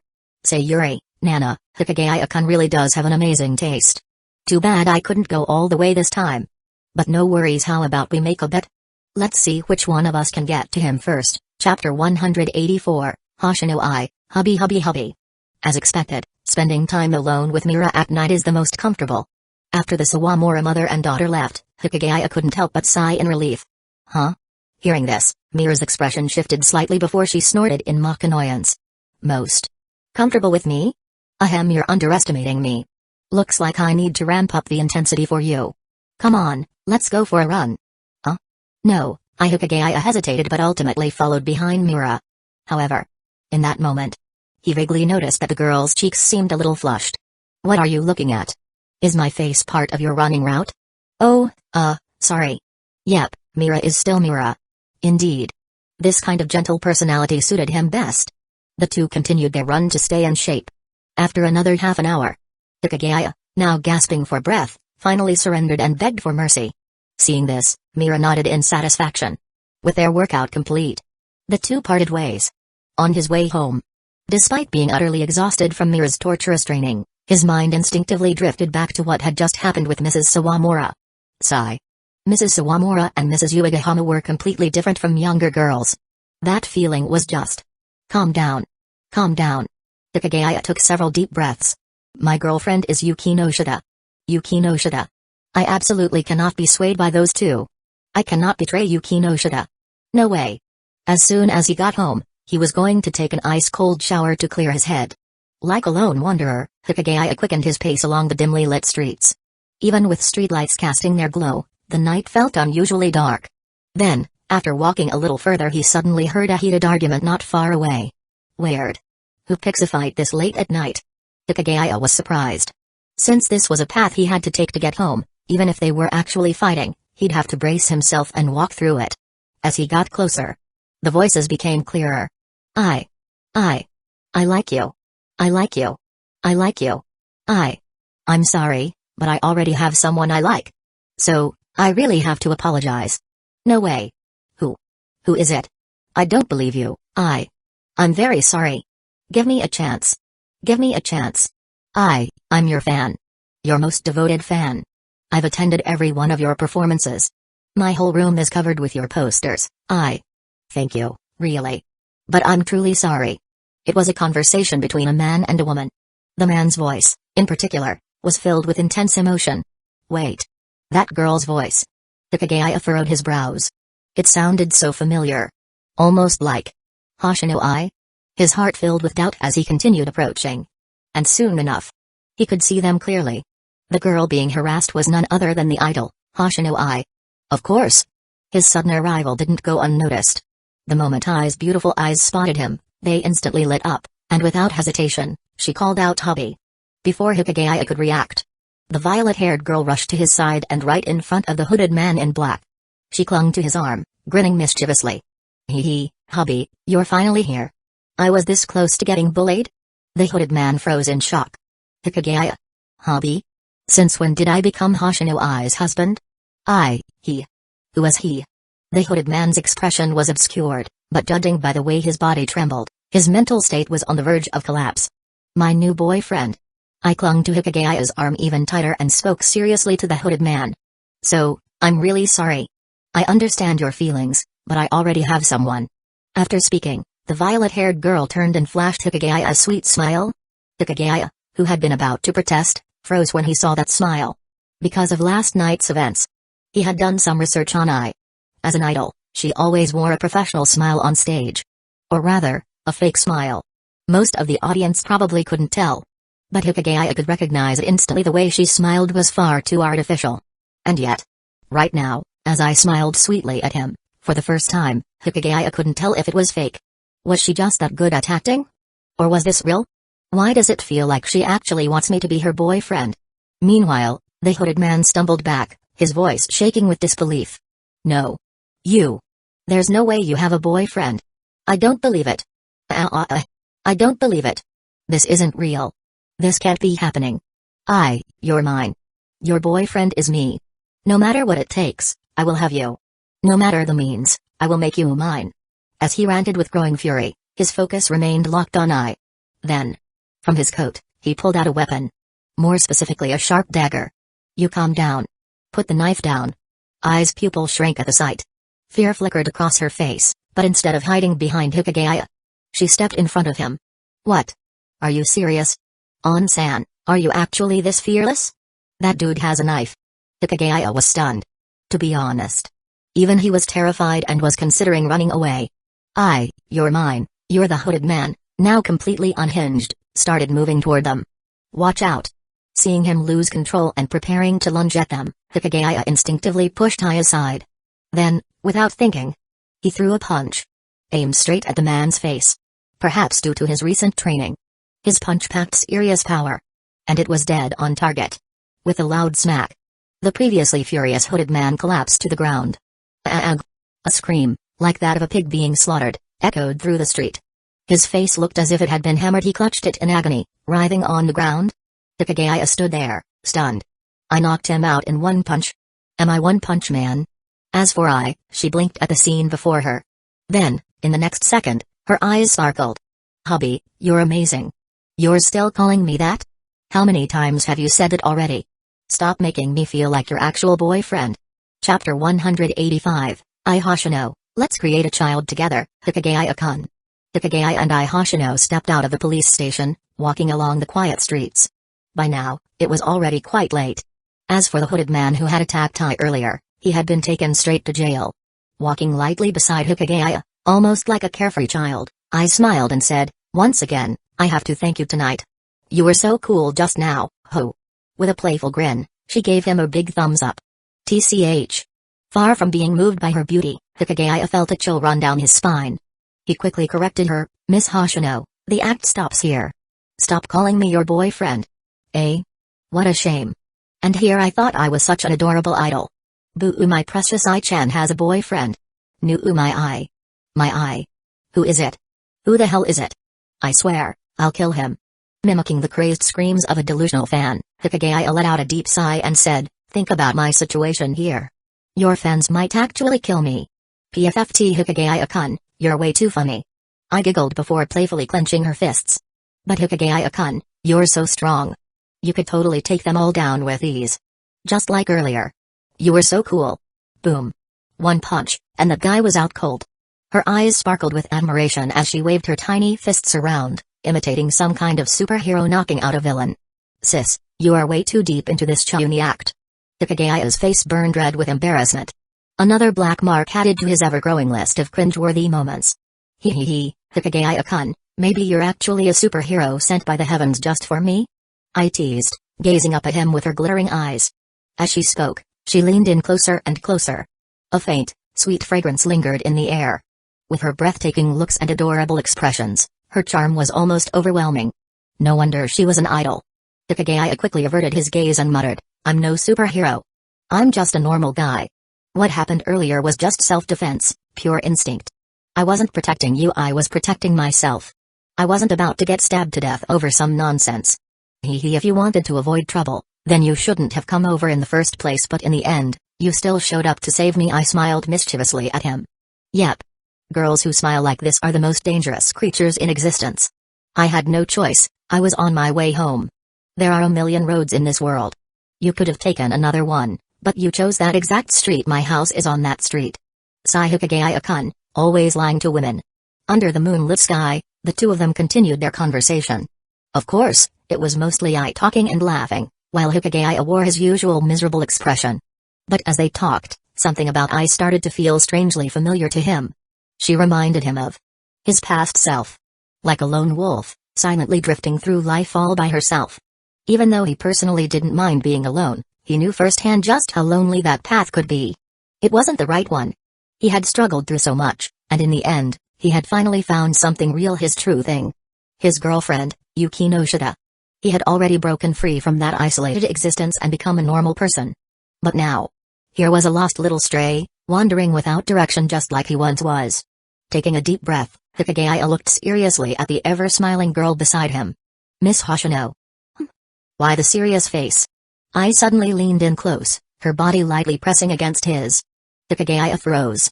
This woman is way too dangerous. He quickly stepped back, putting distance between them. And nothing. I just think you should try making some real friends. When you have real friends, you'll go out with them, have fun, and you won't end up wandering the streets alone at night. Stuff like what happened earlier won't happen again. Oh? I blinked her bright, sparkling eyes. Hikigaya-kun. Are you worried about me? No. I'm just thinking about myself. Hearing his tsundere response, I simply chuckled. Then she said, well, I'll take Hikigaya-kun's kind advice to heart. But before that, I need to properly thank you. No need. Eh? But I haven't even said how I want to thank you yet. What if you really like my idea? Let me guess. You want to invite me to dinner this weekend or something? No thanks, not interested. Wrong. I shook her head and smiled. Maybe free concert tickets? Sorry, but I have zero interest in idol shows. Nope. Giving me money? Sorry, I don't need that either. Hee hee, not even close, huh? None of the above? Hikigaya frowned in confusion. Then what exactly? Hikigaya-kun took a small step forward, raising her hands as if inviting him into an embrace. She looked straight into his eyes and, with an earnest smile, said, I want you to be my boyfriend. My real boyfriend. Hikigaya-kun, you are the true thing I've been searching for? Hikigaya's whole body stiffened as his eyes widened in shock. You said what? True thing? Yep. Oh, wait, you probably don't know what a true thing is, huh? Well, I can't really explain it either. Anyway, I just know that I want you to be my boyfriend. Ai's smile was sincere, and her clear, beautiful eyes showed no trace of deception. Hikigaya was stunned. How the hell does Ai Hoshino know about true things? And asking me to be her true thing, he so, what do you think? Ai smiled sweetly, extending her hands again in an inviting gesture. You wanted me to find true friends, right? So now I want to be closest to you, Hikigaya-kun. I want to be with you. I want you to be my man. My true thing. She leaned in ever so slightly, her voice soft and filled with warmth. I want to create a child with you? Hikigaya's brain short-circuited. Create a child? Excuse me? How long have they even known each other? How long have they even talked? And she's already saying something this outrageous? Before he could even begin to process the absurdity of it all, a sharp, anxious voice suddenly rang out from behind them. Hikigaya. Who is this woman? Chapter 186, Blonde Starlet Hoshino. I married men are the best. Hikigaya, who is this woman? A tense voice called out from behind Hikigaya and Hoshino. The two turned their heads. A blue-haired girl with a single ponytail was rushing toward them, looking flustered. And you are? Hoshino blinked curiously at the girl running toward them. My name is Kawasaki Saki, and I'm Hikigaya's classmate. I'm Hoshino Ai, an idol. The two girls introduced themselves without waiting for Hikigaya to intervene. Hoshino Ai? An idol? Kawasaki took a sharp breath as she sized up the girl before her, a stunning beauty with an impeccable figure. She took a moment to steady herself before asking seriously, you were just confessing to Hikigaya, weren't you? Instead of answering, Hoshino tilted her head in surprise. Kawasaki-san, were you following us? I was just passing by. Kawasaki's expression flickered as she gave a half-hearted excuse before pressing again. You were confessing, right? Hoshino nodded openly, her eyes studying Kawasaki as she answered, I confess to Hikigaya-kun. I want to marry him. I want to have his children. Huh? Of his children? Even though Kawasaki had overheard those words earlier, hearing them said so directly in person still left her completely shaken. Her cheeks flushed red. This was ridiculous. This idol was around the same age as her, yet she was already talking about having Hikigaya's kids before they had even graduated? Do you even realize how irresponsible it is to say something like that? Kawasaki clenched her teeth and shot Hikigaya a sharp glare. Hikigaya, looking thoroughly awkward, averted his eyes. When women talked, a man was better off staying out of it. Hoshino, however, responded with complete sincerity, I take full responsibility for my words. I mean them. I really want to have Hikigaya-kun's children. As she spoke, she stepped beside Hikigaya and, right in front of Kawasaki, gently wrapped her arms around his. Hoshino-san. Hikigaya startled at the sudden closeness, while Kawasaki was outright dumbfounded. She quickly stepped forward, flustered. Let go of him. Why, you can't just touch him like that. Eh? I don't wanna. Hoshino giggled. If you want him so badly, come and take him from me. Let's see who's stronger. That's not what this is about. Seeing the mischievous glint in the idol's eyes, Kawasaki grew even more anxious. What I'm trying to tell you is Hikigaya already has a girlfriend. You should stop going after him. Eh? Hoshino's smile stiffened slightly. She turned her gaze toward Hikigaya, still holding his arm. You have a girlfriend? Yes. Hikigaya didn't dodge the question. Hoshino stared at him for a few seconds before pursing her lips and shifting her gaze back to Kawasaki. Don't tell me. It's you? No. Kawasaki's face instantly turned red, and she shook her head frantically. I'm not Hikigaya's girlfriend. We're just classmates, that's all. Hoshino raised an eyebrow. Not you? Of course not. Hikagaya's girlfriend is a friend of mine. Kawasaki pulled Hikigaya away from Hoshino's grasp as she spoke. So please, have some self-respect. Hoshino fell silent. But then after a few moments, she lifted her head, her lips curling into a playful smile. Kawasaki-san, you really care about Hikigaya-kun, don't you? Kawasaki opened her mouth, flustered. He's my friend's boyfriend, so of course, I care. Oh?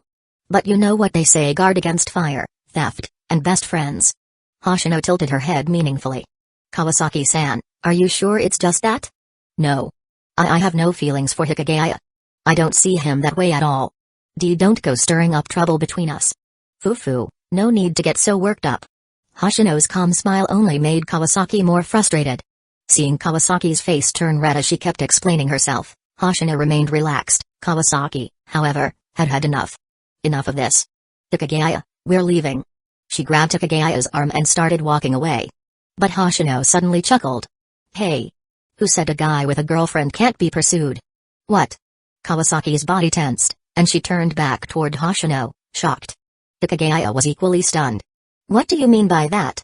Kawasaki asked. Fufu Hoshino stepped closer to them, and right in front of both of them once again wrapped herself around Hikagaya's other arm. So what if he's taken? I like married men. Kawasaki? Hikigaya? Both of them were left completely dumbfounded. Why Kawasaki was so furious she couldn't even find the words. She was this close to outright calling Hoshino shameless. Of course, Hoshino only clung to Hikigaya for a moment before casually letting go. Then, with a cheerful smile, she said, well, I'm almost home, so let's leave it at that for today. See you next time, Hikigaya-kun. With that, she turned and jogged away, her charming face briefly flashing a cold glint. Now, only Hikigaya and Kawasaki remained on a quiet street. An awkward silence hung between them. Hikigaya cleared his throat and finally spoke up. Kawasaki, you can let go of me now. Still flustered from earlier, Kawasaki finally noticed that she was still holding on to Hikagaya's arm. Her face went completely red as she quickly let go. Sorry. It's fine. Kawasaki took a deep breath to calm herself, then hesitantly asked, so, this Hoshino at best, she's just a friend. Don't worry, I wouldn't betray Yuki no Shita because of her. Hikigaya replied seriously. Kawasaki let out a small oh. Then the two fell into silence again. As they walked together for a few minutes, nearing their farewell point, Kawasaki hesitated, struggling with her thoughts. Finally, she took a deep breath and gathering her courage spoke up. Hikigaya, can I ask you something? Sure. Well, you see. Kawasaki fidgeted nervously, her face slowly turning red. After a few more moments of hesitation, she finally looked up at him, her voice barely above a whisper. Hikigaya, high school is really stressful, right? Do you ever feel lonely just studying all the time? Hikigaya. Chapter 187, Kazekage, humiliate me, do whatever you want. Early the next morning. As soon as he woke up, Hikigaya heard his sister Kamaki's dejected complaints. Huh? No way, this can't be happening. I has a boyfriend? Hyuga, my dear I-chan. Which damn bastard managed to win I-chan over? Unforgivable. Hearing his sister's grumbling, Hikigaya yawned a few times and walked into the living room, confused. What's wrong? Ugh, it's like this, I-chan. The idol I follow just announced that she has a boyfriend. Kamaki held a sandwich in one hand and her phone in the other, looking at Hikigaya with a pained expression. Huh? Hikigaya yawned again, feeling utterly speechless. Since when did you start following idols? Well, I-chan is just too cute. Oh. Waving his hand dismissively, Hikigaya decided he didn't care and started heading to the bathroom to freshen up. Behind him, Kamaki's complaints continued. Just as he was about to step into the bathroom, Hikigaya hesitated for a moment and asked, Kamaki, what's this idol's full name? Hoshino I? Hikigaya stumbled, nearly tripping over himself. I-chan, what's wrong? Noticing his reaction, Kamaki immediately grew suspicious. Steadying himself quickly, Hikigaya muttered a casual nothing and swiftly disappeared into the bathroom under his sister's puzzled gaze. Hoshino I? The idol my sister follows is actually Hoshino I? Pressing his fingers to his temple in frustration, Hikigaya pulled out his phone and started typing. Click. Input. Search. As expected, Hoshino I had officially announced she had a boyfriend. An idol getting a boyfriend? That's a recipe for disaster. Her male fans were probably losing their minds right now. Hikigaya couldn't help but pity Ai's so-called boyfriend. Wait, hold on a second. Frowning, Hikigaya muttered to himself. Where the hell did she get a boyfriend from? A bad feeling crept into his chest. After finishing his morning routine, Hikigaya stepped out of the bathroom. Kamiki had already finished breakfast. Unii-chan, I'm heading to school now. I made breakfast for you, so eat up. Kamiki chirped with a bright smile. Weren't you just devastated a moment ago? Her mood changed way too fast. As expected of my adorable little sister. Well, at first, I was super upset, but after a few minutes, I actually got really curious. Who was this guy that managed to win I over? Kamiki mused excitedly. Probably some ridiculously handsome guy. Hikigaya replied awkwardly. Most likely. I wonder how good-looking he is to make I fall for him. Who knows? Hikigaya laughed stiffly. Subuhai. After arriving at Class 3B, Hikigaya immediately sensed two distinct gazes directed at him. Kazekage and Kawasaki. Pretending not to notice, he calmly made his way to his seat. The morning classes went by without incident. To his pleasant surprise, Kazekage didn't pester him at all today. It was an unusual but welcome change. Lunchtime. As planned, Hikigaya headed up to the rooftop. Kawasaki had arrived early and was already sitting on a bench. Seeing him, she waved him over.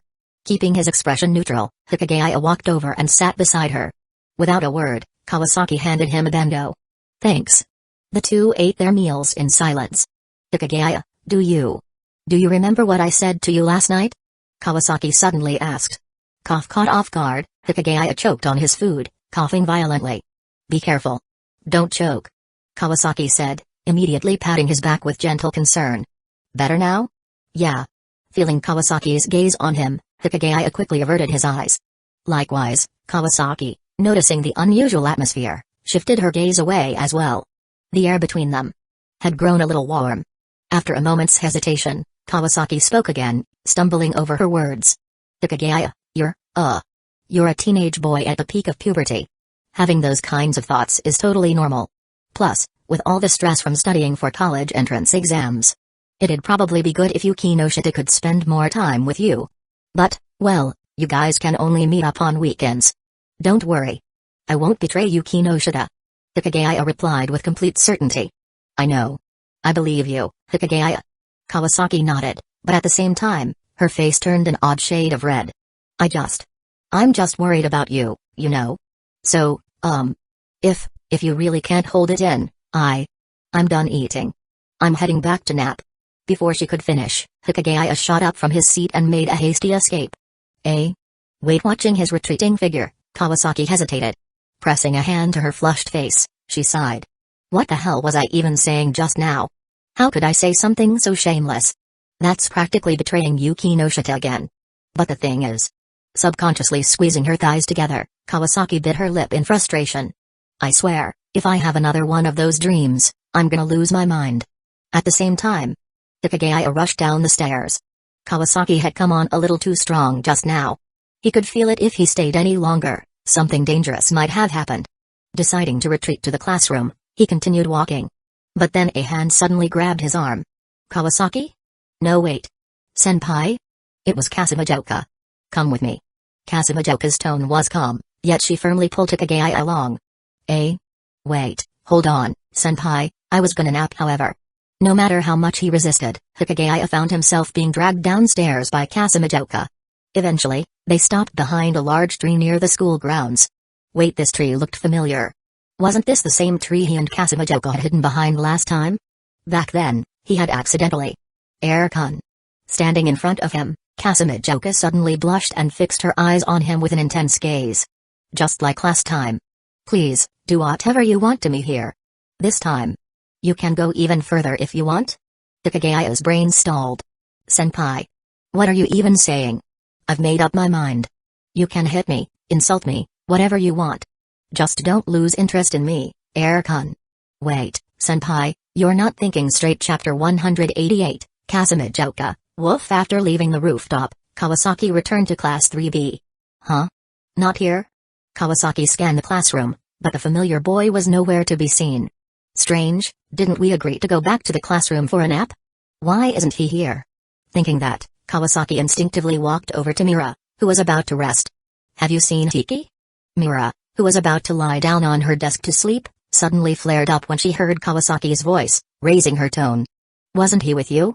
He just left me a moment ago, and Mira, what's with that look? Why are you glaring at me? What's wrong with glaring? The two girls exchanged a few words of quarrel. Kawasaki, filled with frustration, silently returned to her seat. As expected, she and Mira were from completely different worlds. Sigh, where did he go? Kawasaki rubbed her temples, feeling uneasy. Speaking of which, where's Kazekage? Kawasaki instinctively turned her gaze to the seat behind Hikigaya's, where Kazekage usually sat, and it was now empty as well. No way. Her brow furrowed, Kawasaki had an ominous feeling in her heart. After all, she had noticed for a while that something might be going on between those two. Now that both of them had suddenly disappeared, her instincts made her nervous. Just then, a female classmate approached and reminded her, Kawasaki, someone's calling for you outside. Snapping out of her thoughts, Kawasaki quickly thanked the classmate before heading towards the door. As soon as she reached the entrance of the classroom, Kawasaki immediately brightened up, greeting the person outside, Yuki no Shita, what brings you here? Yuki no Shita smiled, I was looking for Hikigaya to have a chat. I asked some of your classmates, and they told me he's not in the classroom. I was wondering, Kawasaki, do you know where he went? Kawasaki immediately broke out into a cold sweat, quickly explaining, a few minutes ago, I was just with him, but after he finished eating, he said he was going back to the classroom for a nap. But now he's not in the classroom. Yuki no Shita replied regretfully. I'll go look for him right away. Kawasaki immediately said. No, it's fine. I can look for him after school. Yuki no Shita gently smiled and shook her head. Thanks, Kawasaki. Yuki no Shita. Kawasaki noticed the girl's downcast expression, and it pained her heart. She immediately spoke again, you and Hikigaya are a couple, and since you don't have much time during the day, you should take advantage of the rare chance to be together during the break. I don't want to see you looking like this. Kawasaki gritted her teeth, her expression serious. Saki, thank you. Yuki no Shita gave a sincere smile from the bottom of her heart. It's my honor to have a friend like you, Kawasaki. Such a genuine smile almost melted Kawasaki's heart. She couldn't hold back and said, I'll go find Hikigaya right now. I'll track him down for you. But Yuki no Shita was about to speak, but Kawasaki had already rushed off, heading downstairs with the determination to find Hikigaya. Seeing this, Yuki no Shita sighed helplessly. However, once Kawasaki was out of sight, Yuki no Shita's lips curved up slightly, and she instinctively glanced at the big tree near the sports field downstairs. In order to accomplish this first task, she really went through a lot of trouble. Yes, she had intentionally lured Kawasaki away. Her goal was, of course, for Kawasaki to discover her beloved Hikigaya with Kazekage. Yuki no Shita sighed bitterly. There was no choice. If these three didn't create some sparks first, how could they complete the first task? Thinking that, Yuki no Shita, sensing the situation of her beloved Hikigaya and Kazekage, gasped in surprise. Hikigaya's willpower is so strong? He can actually resist Kazegage's advances? Ugh, truly worthy of my beloved, but, sigh. Yuki no Shita sighed again. This won't do, Hikigaya, you have to do something with Kazekage, otherwise, there's no point in Saki coming over. Since you're so loyal, then don't blame me. Forgive me, Hikigaya, it's all for you. Yuki no Shita activated her forced attachment card on Hikigaya. Her beloved and Kazekage had already been involved, all it took was for them to kiss or stir the emotions slightly, and in such a situation, they would easily break that barrier. Meanwhile, on the other side, behind the tree, Kazekage, with a pleading tone, said, Air-kun, please, do me a favor, I'll do anything. Air-kun. Senpai, you're being too irrational today. Calm down a bit. Hikigaya slightly turned his head. Calm down? Kazekage gritted her teeth, I'm very calm, I'm serious. Really? Really, it's okay if you're a little harsher with me, I'll let you find your value in me, Air-kun senpai, you. Air-kun, remember at the bookstore? You wanted me to act like a dog? I'll fulfill your request right now, Kazekage bit her lip, took a deep breath, and moved closer to Hikigaya's ear, whispering, woof. There's more where that came from. Hikigaya trembled. A beautiful girl like this, tempting him so directly, who could resist? For some reason, the thought of kissing Kazekage kept growing stronger. Facing such an assertive Kazekage, Hikigaya finally turned, trembling, and said, Senpai, Yuki no Shita, I'm sorry. But right now, senpai. She's just too much. In the next moment, the two of them kissed. However, neither Hikigaya nor Kazekage noticed that a figure was slowly approaching them, getting closer and closer. Chapter 189, Kazemajoka's bold attempt at getting pregnant on the spot. Kawasaki, Hukaman is amazing, amazing. Kawasaki arrived near the sports field. She looked around, scanning her surroundings. Where the hell did Hikigaya run off to in the middle of the day? No matter what, I have to help Yukinosha to find Hikigaya. Sigh. After all the things I've done to let Yukinosha down, I have to make up for my sins this time. Taking a deep breath, Kawasaki continued anxiously searching for the boy. As she walked, she found herself near a few trees by the field. Huh? What's that noise? With her sharp instincts, Kawasaki immediately picked up on some sounds coming from behind a tree. She inhaled. Approached. However, just as she was about to step closer, a head suddenly popped out from behind the tree. Kawasaki was startled. Good afternoon, Kawasaki-san. It was Kazemajoka. Good afternoon. Recovering from the surprise, Kawasaki stared in confusion at the girl peeking out from behind the tree. What are you doing here, Kazemajoka-san? Reading. Reading? Kawasaki frowned. Yes. Kazemajoka nodded calmly. This place. This place is rather quiet. Reading here helps me focus better. You're really dedicated to studying, huh? Nodding in admiration, Kawasaki didn't dwell on it and continued scanning her surroundings. Seeing this, Kazemajoka asked, What are you looking for, Kawasaki-san? Oh, well, I'm helping Yukinosha to find Hikigaya. Have you seen him? Him. Kazemajoka's eyes flickered as the corners of her lips curled slightly. But in the next second, she quickly sucked in a breath and hastily said, I haven't seen him at all. He usually spends his lunch with you, doesn't he? SSS we ate together, but then he ran off. Kawasaki sighed. Oh. I see. Kazemajoka pressed her lips together, then asked, Speaking of which, Hikigaya has been spending a lot of time with you lately, hasn't he? You two must be pretty close. Eh? Caught off guard by Kazemajoka's sudden remark, Kawasaki's expression became awkward. Hikigaya and I are just normal friends. What's wrong with eating together? Is there a problem? Just normal friends. Kazemajoka chuckled. Making him a homemade bento. Is that something normal friends do? Kawasaki froze. Kazemajoka continued, Typically, that's something only couples do, you know. If you ask me, Kawasaki-san, could it be that you actually want to pursue Hikigaya? Kawasaki's heart skipped a beat, her face flushing red as she hurriedly denied, No way. I don't have any feelings for Hikigaya at all. I'm only doing this for Yukinosha. We're in the same class, and I'm just looking after my friend's boyfriend. What's wrong with that? Watching Kawasaki get so worked up, Kazemajoka remained silent, smiling faintly. Kawasaki gritted her teeth, embarrassment creeping up from deep within her. Seeing this, Kazemajoka had originally planned to tease her a bit more, but something seemed to cross her mind. Kazemajoka quickly spoke up, Well then, Kawasaki-san, if you don't have anything else, I need to get back to studying. I'll say it again, I don't have feelings for Hikigaya. Don't get the wrong idea. Kawasaki couldn't help but emphasize once more. Yeah, I get it. Now go already. Kawasaki fell silent. Letting out a few sighs, she prepared to turn and leave. Huh? Wait. I can just call him. Kawasaki suddenly smacked her forehead. In her rush, she had completely forgotten about this option. Hopefully, Hikigaya had his phone with him. See, call him? Kazemajoka looked puzzled. But the moment she saw Kawasaki pull out her phone, she visibly tensed up. Kawasaki-san, wait a second. Her heart dropped. Kazemajoka nearly lunged forward to stop her. Don't call him here. I'll be quick. Kawasaki replied casually as she dialed Hikigaya's number. Then a phone started ringing.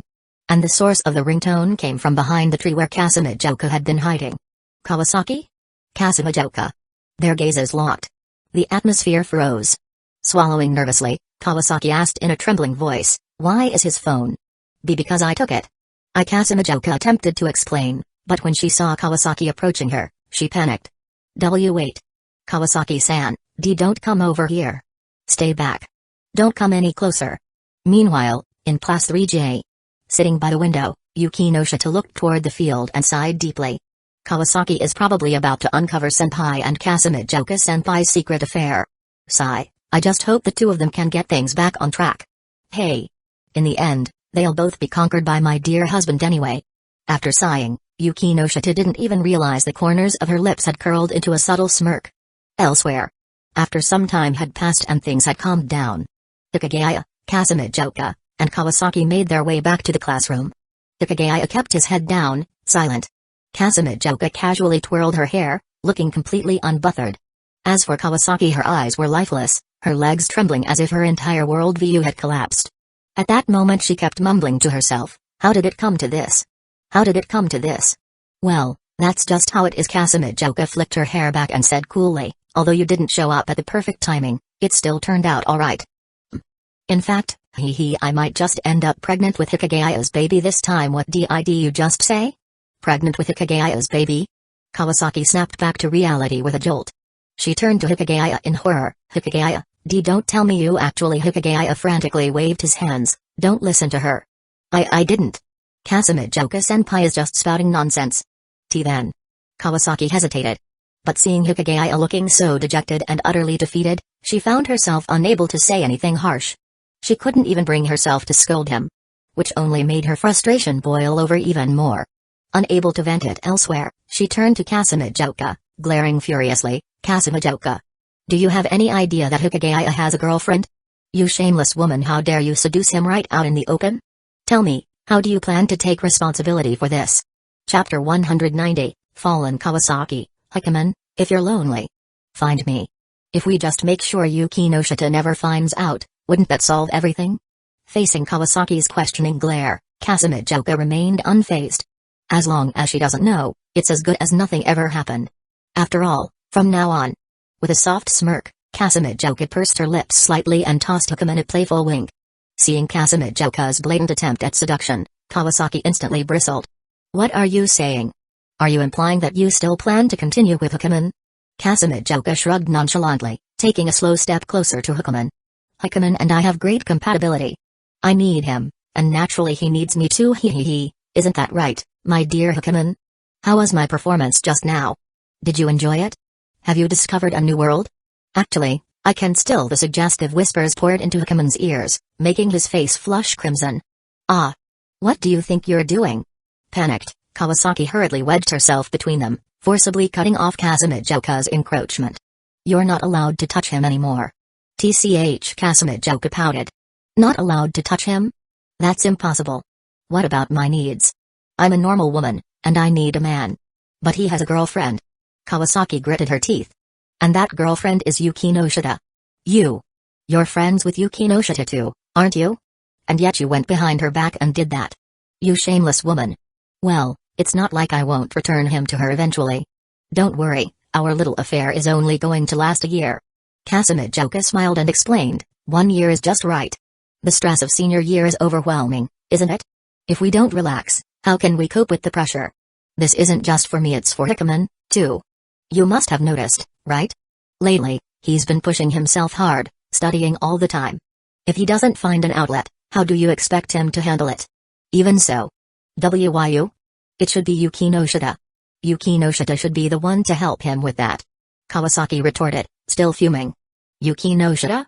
But do you really think she'd agree? Kazekage countered smoothly. She's the kind of woman who's too reserved, too dignified. There's no way she'd let Hikigaya get close like that. So, obviously, I have to step in. No. Not you. It can't be you. Oh? If not me, then could it be you, Kawasaki? Kazekage suddenly turned the tables, locking her gaze onto Kawasaki. Ah.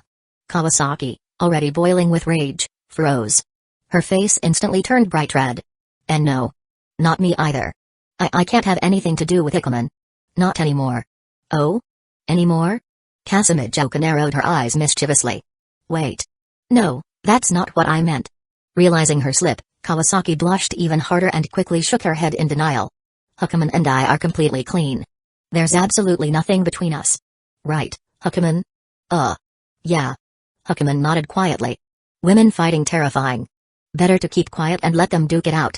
Kazekage stared at Kawasaki for a few seconds, then suddenly chuckled.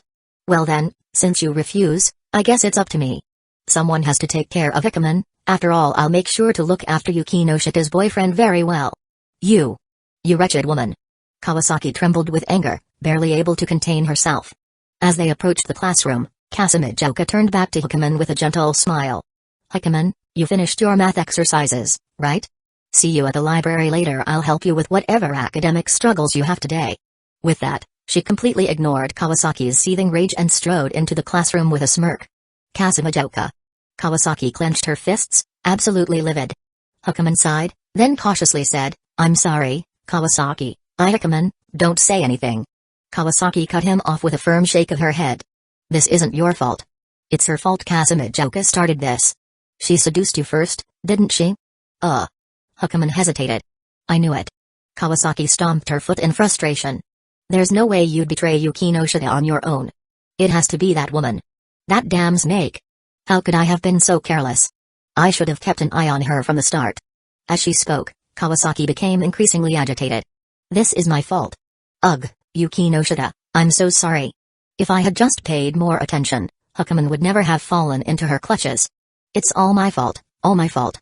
Hukaman blinked, stunned. Wait. How did this suddenly become her fault? Wasn't he the one in the wrong? Wasn't he the one who betrayed Yuki no Shida? Kawasaki did nothing wrong. Damn. How could she be this kind-hearted? Honestly. Hukaman almost wanted Kawasaki to just yell at him. At least then, he might feel less guilty. Later that afternoon. Library. Hukaman studied as usual in their study group.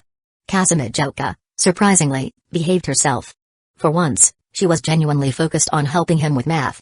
An hour later, I'm going to the restroom. Hukaman said, standing up. Kazekage opened her mouth as if to say something, glanced toward the bookshelves, and hesitated for a few seconds before ultimately staying put. Upon arriving at the restroom just as Hukaman was about to step into the men's bathroom, a hand suddenly grabbed his arm.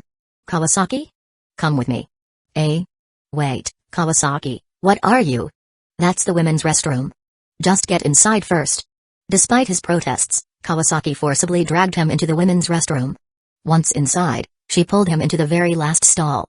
Hukaman sat down on the closed toilet seat, bewildered. Kawasaki, what is going on? Kawasaki took a deep breath, then locked eyes with him. Hukaman. I'll help you. Huh?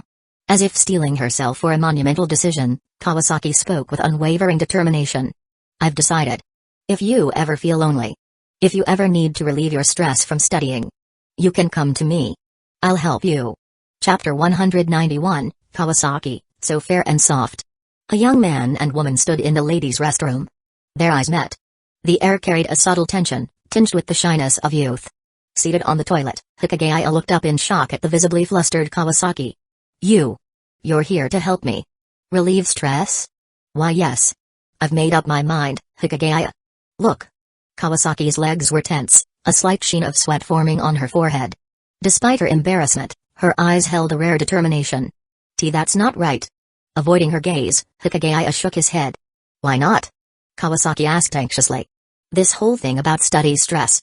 That's not really the issue. Hikigaya's voice wavered, unable to meet her eyes.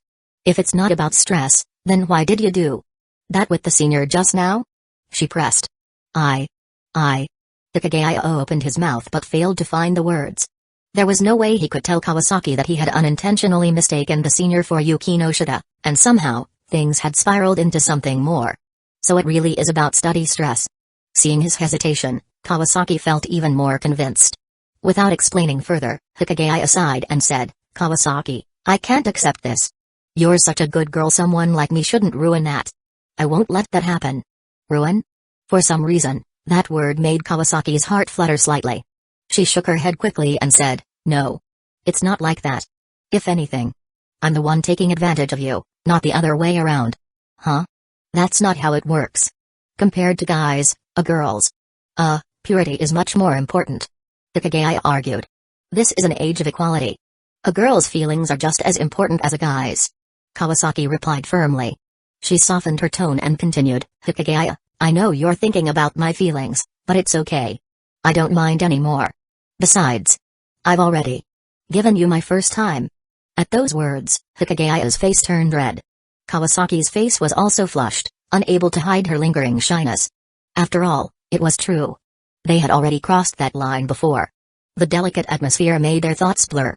As Hikigaya remained silent, Kawasaki fidgeted with her skirt and hesitantly said, If you don't say anything, I'll take it as a yes.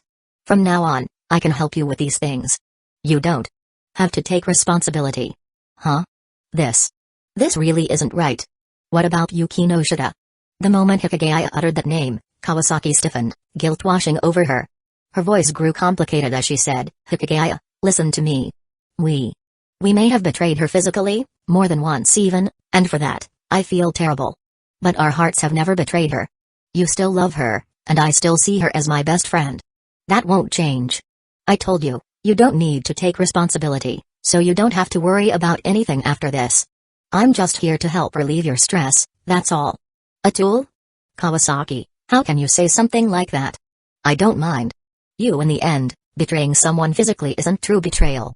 It's only when your heart strays that you've really betrayed them. Kawasaki emphasized. And I swear, my heart will never betray Yuki no Shida. Hikigaya sighed. Kawasaki. You're too kind. Ugh. Her face turned even redder as she snapped, kind? Kind? Kind? If you think I'm so kind, then I'll be extra kind to you right now. Huh? Hikigaya tensed, looking at her warily. Kawasaki, what are you planning? I'll help relieve your study stress, on Yuki no Shida's behalf. Wait, here? Now. His face changed as he quickly protested, I'm not even stressed right now. Don't do anything reckless. Not stressed? Kawasaki squinted at him. You spent about 20 minutes with Kazekage at lunch. Maybe she's satisfied, but you? I highly doubt it. After all, 20 minutes is. Ugh. Hikigaya winced. As expected of Kawasaki. Her sense of timing was disturbingly precise. Hikigaya, I did some research online. If guys don't deal with these things properly, it can lead to issues later on. Kawasaki's face was burning, but she met his gaze with determination. Wait, you actually looked this up? Ignoring his shock, Kawasaki stepped closer to him. Hikigaya. I'll help you now. Wait. No, this isn't right. Startled, Hikigaya instinctively backed away. Don't run. This really isn't okay. Why not? Seeing him try to escape, Kawasaki bit her lip, then resolutely lifted one leg and rested it on the toilet. Am I not good enough compared to Kazekage? Hikigaya's gaze involuntarily drifted downward. Her legs were almost too fair and smooth. Noticing where he was looking, Kawasaki's blush deepened. If it's you, you can do whatever you want. Huh? So, Hikigaya, is this okay? This really Hikigaya? Before he could finish, Kawasaki suddenly leaned forward and kissed him. Hikigaya. Their lips met. A few seconds later, they parted. Hikigaya. Kawasaki. Their eyes locked, emotions swirling between them. Their hearts pounded wildly, refusing to calm down. This was bad. Kawasaki taking the initiative like this was way too unfair. Way too soft. At the same time, in the neighboring stall, Yuki no Shida sat properly on the toilet. Ugh. Those two are really going all out. I came in here, and they didn't even notice?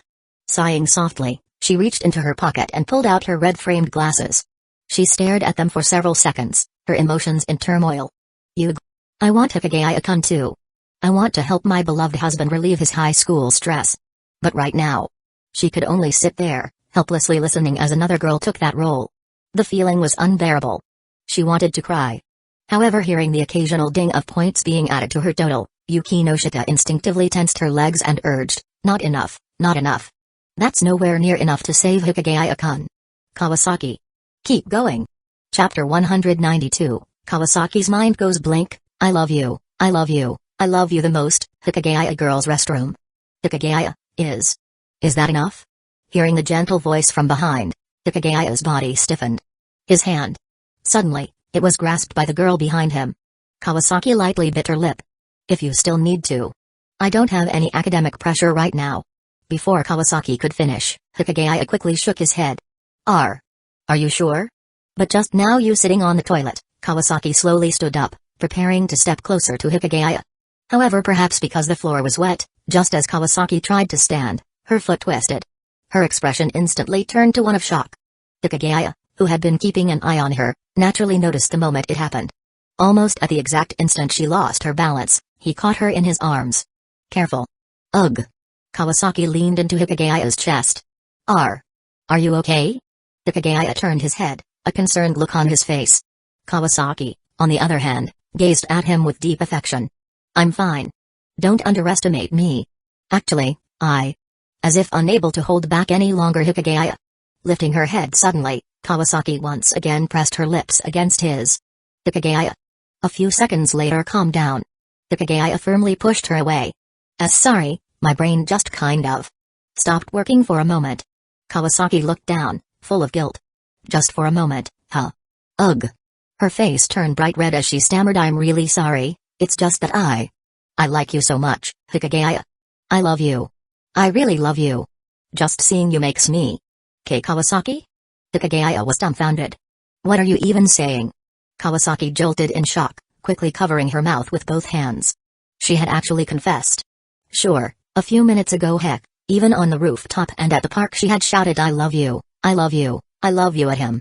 But back then, she had practically lost her mind. This was completely different. She was somewhat clear-headed now. Ahem. I meant your body. That's right, and not you as a person. What I meant to say was, I love your body right now. Kawasaki scrambled to cover her tracks. Don't get the wrong idea. I wasn't confessing to you just now. I would never confess to you. Huh? Hikigaya looked utterly confused. You love my body? Ugh. Kawasaki fidgeted, poking his arm in embarrassment. Well, Hikigaya, you really are amazing. I think you're, definitely the most incredible guy in the world, so. Wait, stop right there. Hikigaya was starting to feel embarrassed from all the praise. I was just speaking the truth. Kawasaki hung her head, her mind flashing with images that made her instinctively cover her face. Taking a deep breath, Hikigaya gathered his composure. Let's leave it at that. If we don't head back soon, the others in the study group are going to get suspicious. Alright then. Kawasaki wanted to say more, but seeing Hikigaya insist so much, she had no choice but to give up. You're leaving now? Hikigaya reached for the restroom door. You go first. Kawasaki looked away, fidgeting. I still need to use the toilet. Huh? The toilet? Hikigaya turned, looking in surprise at the awkwardly shifting girl. What? Why are you looking at me like that? Wait. Don't tell me you're planning to watch a girl use the toilet? Kawasaki's face was a mix of shock and embarrassment. No way in hell. Hikigaya's face flushed red as he retorted in exasperation. I just wanted to apologize, that's all. Apologize? For making you hold in for so long because of me. That's what you're apologizing for? Feeling a warmth inside, Kawasaki hesitated before murmuring, Hikigaya, you're too kind. No, Kawasaki, you're the kind one. Hikigaya, you're even kinder. The two of them bickered back and forth, until eventually, they couldn't help but laugh. Well, I'll head out first. You do your thing.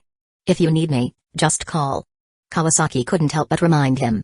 Hearing that, Hikigaya fled the scene instantly. Phew. Thank goodness, I got to spend time with Hikigaya again. Sitting down cautiously on the toilet, Kawasaki covered her face, her cheeks burning. These past few days, she had been constantly dreaming about Hikigaya. Just seeing him every day was enough to make her feel like she was going to lose her mind. Luckily, today, she had finally let some of that pressure out. Hikigaya is just too amazing. Too bad. If only I could have. Mid-sentence, Kawasaki squeezed her legs together. Crap. Why am I still getting carried away? Calm down. Calm down. Hikigaya is Yuki Noshita's boyfriend. He's my friend's boyfriend. Yuki Noshita, I'm sorry. I'm so sorry. I swear, I won't betray you. I was just helping you relieve your boyfriend's stress. Believe me, I would never betray you in spirit. She reaffirmed her convictions. After finishing, Kawasaki grabbed a few tissues. Once she was done, she pushed open the restroom door, ready to leave. But just as she stepped out, an unexpected figure suddenly entered the bathroom. You? Her pupil shrank as she locked eyes with the uninvited guest. It was Kazekage. Feigning indifference, Kawasaki glanced at her before attempting to walk past without acknowledging her. But Kazumajoka's eyes lingered on Kawasaki's legs. For several seconds. Just as Kawasaki was about to step out of the restroom, Kazumajoka suddenly smirked. Hey! Kawasaki, was Hikigaya fun? Kawasaki stumbled, nearly tripping over herself. I knew it. Kazumajoka's lips curled into a smirk, but her voice carried a sharp edge. You and my dear Erkun. You two have something going on, don't you? No. Kawasaki shot back immediately, refusing to give Kazumajoka any satisfaction. Hikigaya and I are completely innocent. Unlike you, you sneaky little cheater, always seducing guys in the woods. Ha. And you expect me to believe you weren't just seducing my dear Erkun in the restroom? I already said nothing happened. The tension between them grew thicker. Meanwhile, inside one of the bathroom stalls, Yuki Noshita was silently hoping neither of them would notice her. At the same time, she was also fretting over their argument. Senpai. Saki. Why are you two even fighting? Wouldn't it be easier if you both just worked together to take care of my dear husband? After all, you're both mistresses, what's the point of arguing over it? Chapter 193, Kazekage give it up, Kawasaki. Let's take turns with Hikigaya, toned down version. Inside the girls' restroom, Kawasaki and Kazekage had just finished an intense argument. In the end, they reached a shocking conclusion: both of them had gotten far too close to Hikigaya. Kazumajoka's expression was unreadable, shifting between various emotions. Meanwhile, Kawasaki's face was red with frustration, her whole body trembling. For Kawasaki, watching her close friend, Yuki no Shita, being cheated right in front of her was simply unacceptable. A brief silence followed. Finally, after taking a deep breath, Kazemajoka broke the tension. Kawasaki, I have a suggestion. How about? But before she could finish, Kawasaki interrupted. From now on, neither of us should go near Hikigaya like that. What? Kazemajoka blinked, completely caught off guard. Excuse me? At that moment, hidden inside a restroom stall and eavesdropping on their conversation, Yuki no Shita nearly lost her balance on the toilet seat. Kawasaki, no. What kind of ridiculous idea is that? If you both stay away from Hikigaya, then what happens to my plan? I need both of you to help take care of my dear husband. Kawasaki remained firm. Is there a problem? Neither of us are his girlfriend. If that's the case, then there's no reason for us to be involved in that way. Kazemajoka scoffed. No way. That's impossible. There wasn't a shred of hesitation in her voice. I need Hikigaya. Without him, I won't survive. I'm a normal, healthy young woman. That's right, that's right. High school seniors are in their prime. It's only natural for them to need companionship. Kazemajoka-senpai, I support you. Keep taking care of my dear husband. Kawasaki twitched. You're seriously saying you need a guy for this? You have hands, don't you? Kazemajoka shot her a sharp look. That's not the same at all. Exactly. How could that possibly compare to my dear husband? Kawasaki exhaled sharply. Then go find someone else. Kazemajoka folded her arms. Do I look like the kind of person who'd just settle for any random guy? Kawasaki's tone turned cold. Either way, I won't let you keep doing this with Hikigaya. He's Yuki no Shita's boyfriend, and I won't allow you to mess up their relationship. Oh, Kawasaki. You're such a good friend. But seriously, it's fine. You can share. I don't mind at all. Kazemajoka rolled her eyes. Mess up their relationship? Please. I'm not trying to steal him. I'm just borrowing him for a bit. Yuki no Shita is my friend too. I'd never take her boyfriend away from her. See? Even senpai understands. Like I'd believe that. Kawasaki shot back. If you really cared about her, you'd stay away from her boyfriend. That's the best way to avoid any misunderstandings. Kawasaki, stop. You're making this so much harder for me. Kazemajoka smirked. Well, what if I told you I was doing this for Yuki no Shita's sake? Kawasaki frowned. What? Kazemajoka leaned in slightly. Do you know what Yuki no Shita is like when it comes to this kind of thing? Kawasaki's face turned red. What are you talking about? Kazemajoka sighed. Let's just say she's intense. She nearly knocked Hikigaya out. Kawasaki gulped. And? Kazemajoka grinned. So I'm just helping him keep up. You know, training him a little. Her voice took on an air of exaggerated wisdom. The more experience a guy has, the better he gets. That's just common sense, right? You can't seriously be using that as an excuse. Kazemajoka remained calm.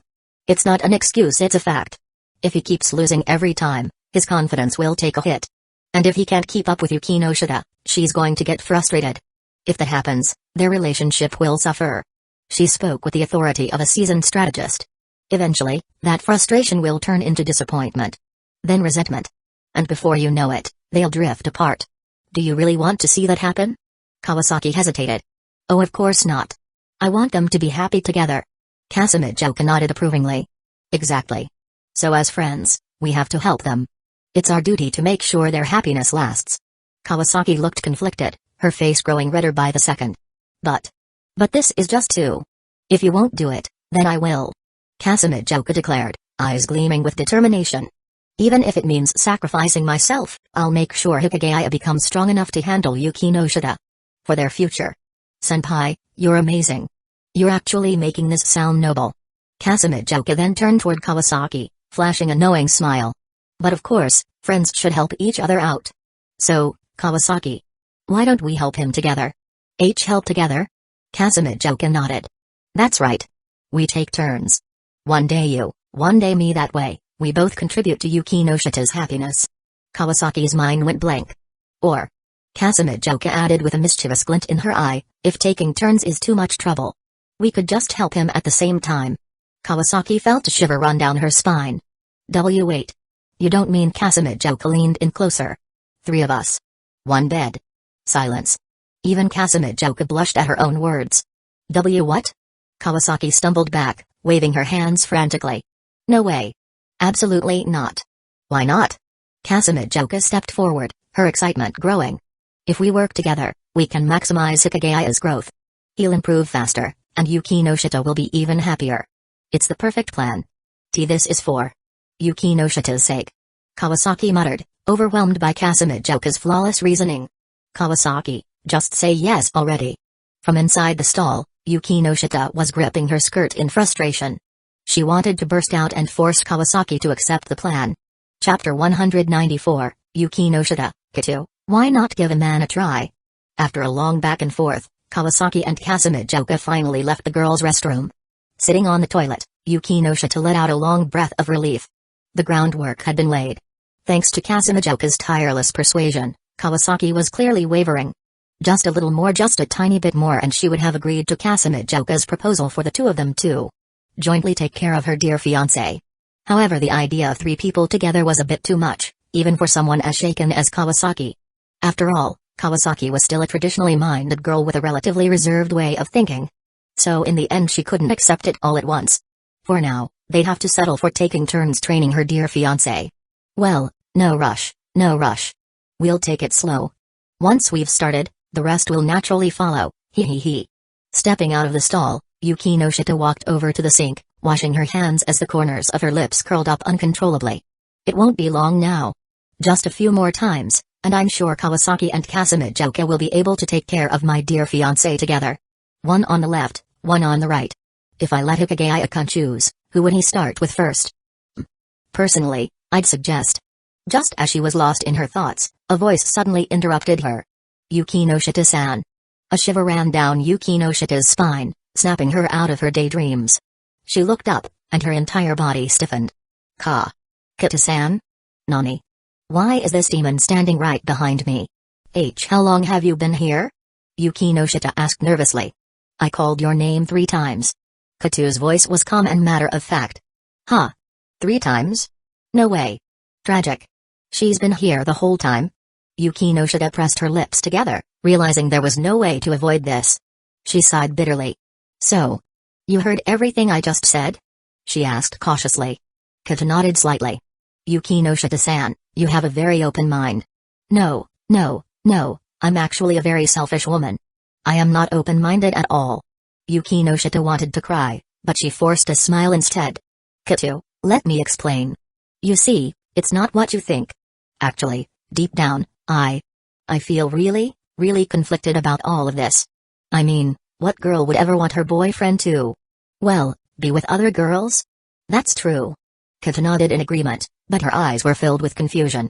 A chill ran through Yuki no Shita as she scrambled to continue, but the reason I can accept my boyfriend having affairs with other women is because I have a reason for it. There was no other choice. Now that this demon had caught her, she had to find a way out. Kata tilted her head. A reason? Yuki no Shita's mind raced. Then, inspiration struck. I have a medical condition. A condition? Why yeah, it's a pretty strange one. Her cheeks flushed slightly as she stammered out an explanation.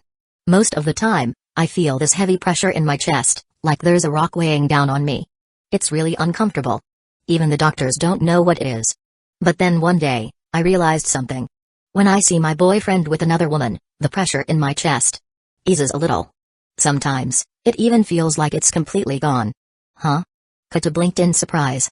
That's a very peculiar condition. I know, right? Yuki no Shita forced a smile. I have no idea why I developed such a ridiculous illness. But since it's the only thing that helps, I have no choice but to go along with it. Sigh. I see. Kata nodded thoughtfully. So that's why Yuki no Shita-san tolerates other girls being with Hikigaya-san. It's because of your medical condition. Wait. Why does it feel like she's subtly roasting me? Yuki no Shita swallowed her frustration and forced another smile. Ahem. Anyway, As long as I can manage it, I'll try to accept it. Besides, Hikigaya-kun. He's never actually betrayed me. It's always the other girls seducing him. That's true. Kata nodded again. Hikigaya-san really loves you. If Hikigaya ever stopped loving me on an emotional level, I don't know what I'd do. Sigh, this terrible condition of mine. Yukinoshita-san. Kata hesitated for a moment before speaking in a soft, reassuring voice. Stay strong. You'll get through this. Kata-san. Thank you. Yukinoshita gazed at Kata sincerely. Then, as if overcome by emotion, she stepped forward and wrapped her arms around Kata's slender frame. What? Kata. Kata stiffened slightly at the unexpected hug. After a few seconds she gently patted Yukinoshita's back, offering another comforting word. I believe that one day, you'll be cured, and you and Hikigaya-san will be happy together. Yukinoshita hummed in response, but in reality, her mind had already shifted focus. Holding Kata like this, she had to admit Kata was very well proportioned. A truly impressive figure. Ahem. Stay focused, stay focused. That wasn't the main point here. The main point was, Kata, can I ask you something? Pulling away, Yukinoshita looked at her seriously. Huh? Ask me what? Kata tilted her head in confusion. Do you have a boyfriend? A boyfriend? Kata blinked, then sighed. Nope. A plain girl like me probably won't get a boyfriend even after 10 years. Don't be so hard on yourself, you're actually really cute, Kata. Yukinoshita complimented her, eyes subtly glancing downward. Thanks. Kata smiled politely. Yukinoshita shook her head and continued. But you know, being cute isn't enough. A girl has to be a little proactive, too. From what I've seen, Kata-san doesn't seem all that interested in boys. This was her chance. It was time to complete that mission. Do you have any advice, Yukinoshita-san? Kata asked curiously. Yukinoshita's lips curled into a sly smile. Kata-san, don't you think it's time to get a taste of what a man is like? Huh? Chapter 195, Kato, please play with my husband Kato. Have a taste of what a man feels like? Kato looked at Yukinoshita with a puzzled expression. That's right. Yukinoshita nodded seriously, her tone full of conviction. The reason you're not interested in men is simply that you've never actually experienced being around one. You have no idea how incredible they can be for us women. But trust me, once you get a taste, there's no going back. Perhaps. I know what you're hesitating about. There's no man to provide that experience for you, right? No worries, I happen to have the perfect candidate. A candidate? Kato looked surprised. Yukinoshita smiled sweetly. That candidate is my dear Hikigaya-kun. A? Question mark. Kato's face was filled with shock. Yukinoshita-san, you're not seriously suggesting that your own boyfriend? That's exactly what I'm suggesting. Yukinoshita cleared her throat. Kato, I want you to experience what my Hikigaya-kun feels like. I mean, just touch him a little. You've never touched a man before, have you? Yukinoshita leaned in excitedly, her body edging closer to Kato. Kato shifted away slightly, turning her head and speaking softly, but he's your boyfriend. Wouldn't it be inappropriate for me to? It's fine, it's fine. Yukinoshita shook her head with a gentle smile. Like I said, I have a condition. You see. Cough, you touching my boyfriend would actually be helping me. Since it contributes to treating my illness, I really wouldn't mind. This. Kato hesitated, seemingly unsure. Seeing this, Yukinoshita's voice took on a pleading tone. Not only would you be helping yourself, but you'd also be helping me. It's a win-win situation. Kato. Will you do it? Kato fell silent. Seeing her uncertainty, Yukinoshita felt her heart tighten. She knew what she was suggesting was outrageous. I mean, what kind of normal person would agree to this? With a sigh, she decided she couldn't push too hard. Lowering her gaze, she mumbled in disappointment, forget it, I must have been overthinking things. My Hikigaya-kun must seem too dirty to you. If you're unwilling, then never mind. That's not it. To her surprise, the previously silent Kato suddenly shook her head. Hikigaya-kun is a wonderful person. I wouldn't mind getting closer to him. In fact, it would be an honor. Eh? Kato, Yukinoshita's eyes lit up with excitement. Kato nodded. I'll do it. That's fantastic. Thank you, Kato. Overwhelmed with joy, Yukinoshita pulled Kato into a hug, speaking sincerely, I'll make sure to help you develop feelings for men, so you can find yourself a boyfriend. No, a husband. Sounds like I should be the one thanking you, Yukinoshita-san. Kato replied. Hey, no need to be so polite. Yes. Finally, she had successfully roped Kato in. Hee my dear Kato, hurry up and bully my dear husband. Hurry up and stick close to him. Let me rake in those points. But Kato continued after Yuki no Shita released her. Hikigaya-kun has been deliberately keeping his distance from me. Even if I agree, I doubt he will. Oh, he wouldn't dare refuse. Tucking a strand of hair behind her ear, Yuki no Shita grinned smugly. I can make him do whatever I want. Hikigaya-kun always listens to me. Even though her dear husband liked to act stubborn, deep down, he was a total wife-loving fool. Ever since their relationship became intimate, he had only become more obedient. Well, he still argued sometimes, but in the end, he always gave in to her demands. Actually, now that she thought about it, ever since they started sleeping together, he'd been even more indulgent towards her. Wait, are you suggesting that Hikigaya-kun openly interacts with me? Kato asked, puzzled. He doesn't even know about your illness, does he? Of course, he doesn't. Like how she could tell him about something that embarrassing. If he found out, she might as well dig her own grave. Ahem, you're right, Kato. Hikigaya-kun absolutely can't find out about this. We'll need to be more discreet. After a few moments of thought, Yuki no Shita turned to Kato and hesitantly asked, I'm only coming up with dumb ideas right now. Do you have any better ones? Kato fell silent for a few seconds before answering, if we blindfold him, he won't be able to see who's touching him. But Hikigaya-kun has sharp senses, he might still figure it out. Yeah, that guy is annoyingly perceptive. Yuki no Shita sighed. If only we could temporarily block his senses. Block his senses? Wait a minute. Why the hell did I forget about that? She smacked her forehead. Yuki no Shita-san? Cough. Noticing Kato's confused gaze, Yuki no Shita quickly composed herself. Kato, leave everything to me. I just remembered a perfect solution. There's no way Hikigaya-kun will find out. She had completely forgotten about the sensory blocking blindfold the system had given her. If she put that thing on him, his senses would be completely cut off. At that point, he wouldn't be able to tell whether it was her or Kato touching him, right? Hey. Yuki no Shita's lips curled into a sinister grin. Kato simply nodded. Alright. In that case, we'll coordinate again later. For now, you should go use the restroom. Yuki no Shita smiled, feeling no rush now that everything was set. Okay. Kato nodded and turned toward the restroom. But the moment she stepped inside, a startled yelp echoed from inside. What happened? Kato turned back toward Yuki no Shita. And nothing. Yuki no Shita quickly shook her head with an awkward smile. I'm just really happy that you're willing to help me. Oh. Well, you're helping me too, Yuki no Shita-san. Hee, I suppose so.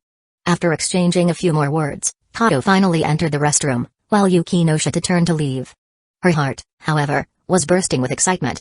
She had been working hard on her end and it looked like Senpai had been working hard too. She's already making moves on my husband. Excellent. Senpai, you got this. We're working from both angles here. You're over there, persuading Kawasaki to corrupt my husband, and I've got Kato covered on my end. Yuki no Shita could already see victory in sight. 2 tasks were as good as completed. Now, only the final and easiest one remained, finding yet another woman for her husband. Well, there were plenty of candidates. She just needed to keep working on it. Meanwhile, Hikigaya-kun, is Kawasaki really that fun to hang out with? You've been in the girls' bathroom with her for so long. Looking at the words just written on his test paper, Hikigaya broke into a cold sweat. Meanwhile, the culprit, Kazekage, continued to absent-mindedly stroke his thigh with her hand. Hikigaya glanced around the quiet library, panic rising in his chest. Senpai, please, this isn't the place to start messing with me. Chapter 196, Ishiki, I'll bite you to death. Senpai, let's see if you can handle it. Do you even realize how dangerous it was back in the library? We almost got caught. But we didn't, did we? Stepping out of the library, Kazekage flashed a soft smile and leaned in toward the boy. After spending so much time with Kawasaki, you're still this full of energy? How intoxicating, air-kun. Sensing a dangerous scent in the air, Hikigaya instantly put some distance between himself and Kazekage. Nay, undeterred, Kazekage closed in again. Between me and Kawasaki, who do you like more? Hikigaya ignored her and kept walking straight ahead. Is it me? Or Kawasaki? Air-kun, say something, don't ignore me, air-kun. Kazekage kept chattering as she followed closely behind him. Eventually, the two returned to the classroom. Perching herself on the desk, she crossed her legs gracefully and gazed at Hikigaya as he packed up his books. I know what you're thinking. Kazekage mused softly. In your mind, no matter what, Neither Kawasaki nor I can compare to even a single strand of Yuki no Shita's hair, right? Hikigaya remained silent. But a mischievous smile curled on Kasumijoka's lips as she nudged Hikigaya's back with her foot. What if it were both of us together? Wouldn't that be better than Yuki no Shita alone? A shiver ran down Hikigaya's spine. He turned to her, fully on guard. What do you mean? Kasumijoka's grin widened. One-on-one is so boring. What if Kawasaki and I trained you together, Air-kun? Two beautiful girls, it must be every guy's dream, right? As she spoke, her delicate fingers traced small circles on his back. I have no interest in that. Hikigaya shuddered and swiftly swatted away her mischievous hand. I can smell your heartbeat racing, Kasumijoka giggled. Air-kun, I already talked it over with Kawasaki. We don't mind working together to train you. We can even book a hotel room and then enough already. Hikigaya shot up from his seat, glaring at her. There's no way in hell that's happening. Are you two trying to kill me? PFFT Air-kun, we haven't even started yet, and you're already worried about what comes next? I'm leaving. Realizing his words were veering into dangerous territory, Hikigaya's expression shifted, and he bolted from the classroom in a panic. Kasumijoka chuckled as she watched him flee. What an adorable Air-kun, she had caught it. His face had turned red. There was no doubt he was tempted. Because really, what kind of man could resist such an offer? The thought of two girls together with one guy, every man must have fantasized about it at some point. Though doing it together with Kawasaki is kind of embarrassing. I've never tried that before. Kasumijoka instinctively pressed her legs together and covered her flushed face with her hands. But still, the idea was incredibly exciting. These two are way too reserved. I'll have to take things slow. But still. All three of us together. All three of us together. All three of us together. Hikigaya hurried down the hall toward the service club. His face was still flushed. His heart pounded in his chest. It was clear now Senpai and Kawasaki both understood the nature of their relationships with him. And judging by the way things were going, the two of them were surprisingly getting along. To the point where they even wanted to together. Hiss. No. Calm down. My girlfriend is Yuki no Shita. I can't just let myself fall any further into depravity. With a deep sigh, Hikigaya muttered, Ugh, women really are troublesome creatures. Rude. Girls are the most wonderful beings ever. A voice from behind made Hikigaya jolt to a stop. Turning around, he exhaled in relief. Oh, it's just Ishiki. What do you want? He asked, composing himself.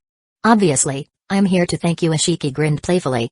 Senpai, thanks to you, I was saved yesterday. Thank you so much. No way. Ishiki, don't tell me you've developed feelings for me just because of that? Sorry to disappoint, but I already have a girlfriend. You stupid senpai. Stop talking like that. Annoyed at his teasing, Ishiki pouted and lightly punched his chest with her small fists. Such a cute gesture. It almost felt like she was giving him a massage. After a few playful punches, the little devil finally handed him a can of Max coffee. Here, take this for me. Consider it a token of appreciation, a little reward for my dear senpai. Take it. Oh. After a moment of hesitation, Hikigaya returned to his normal self and accepted the drink. By the way, senpai, what do you think about that girl? Ishiki suddenly asked, her voice cautious. Which girl? Ishiki quickly clarified, who else? Horikita Suzune, obviously. Who? Ishiki's eyes widened in disbelief. You stupid senpai. Horikita Suzune. Horikita Suzune. The student council president of Advanced Nurturing High, Horikita Suzune.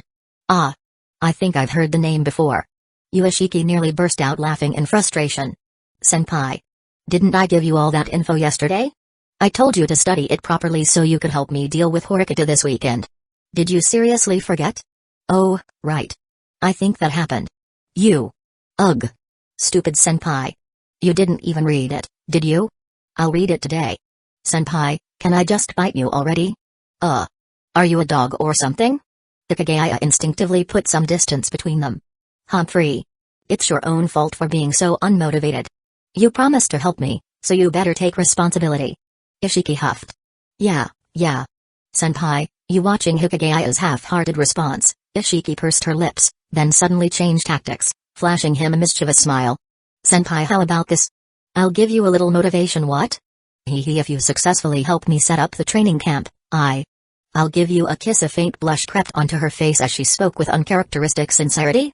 Getting a kiss from your adorable Kuhai senpai, isn't that like a dream come true for you?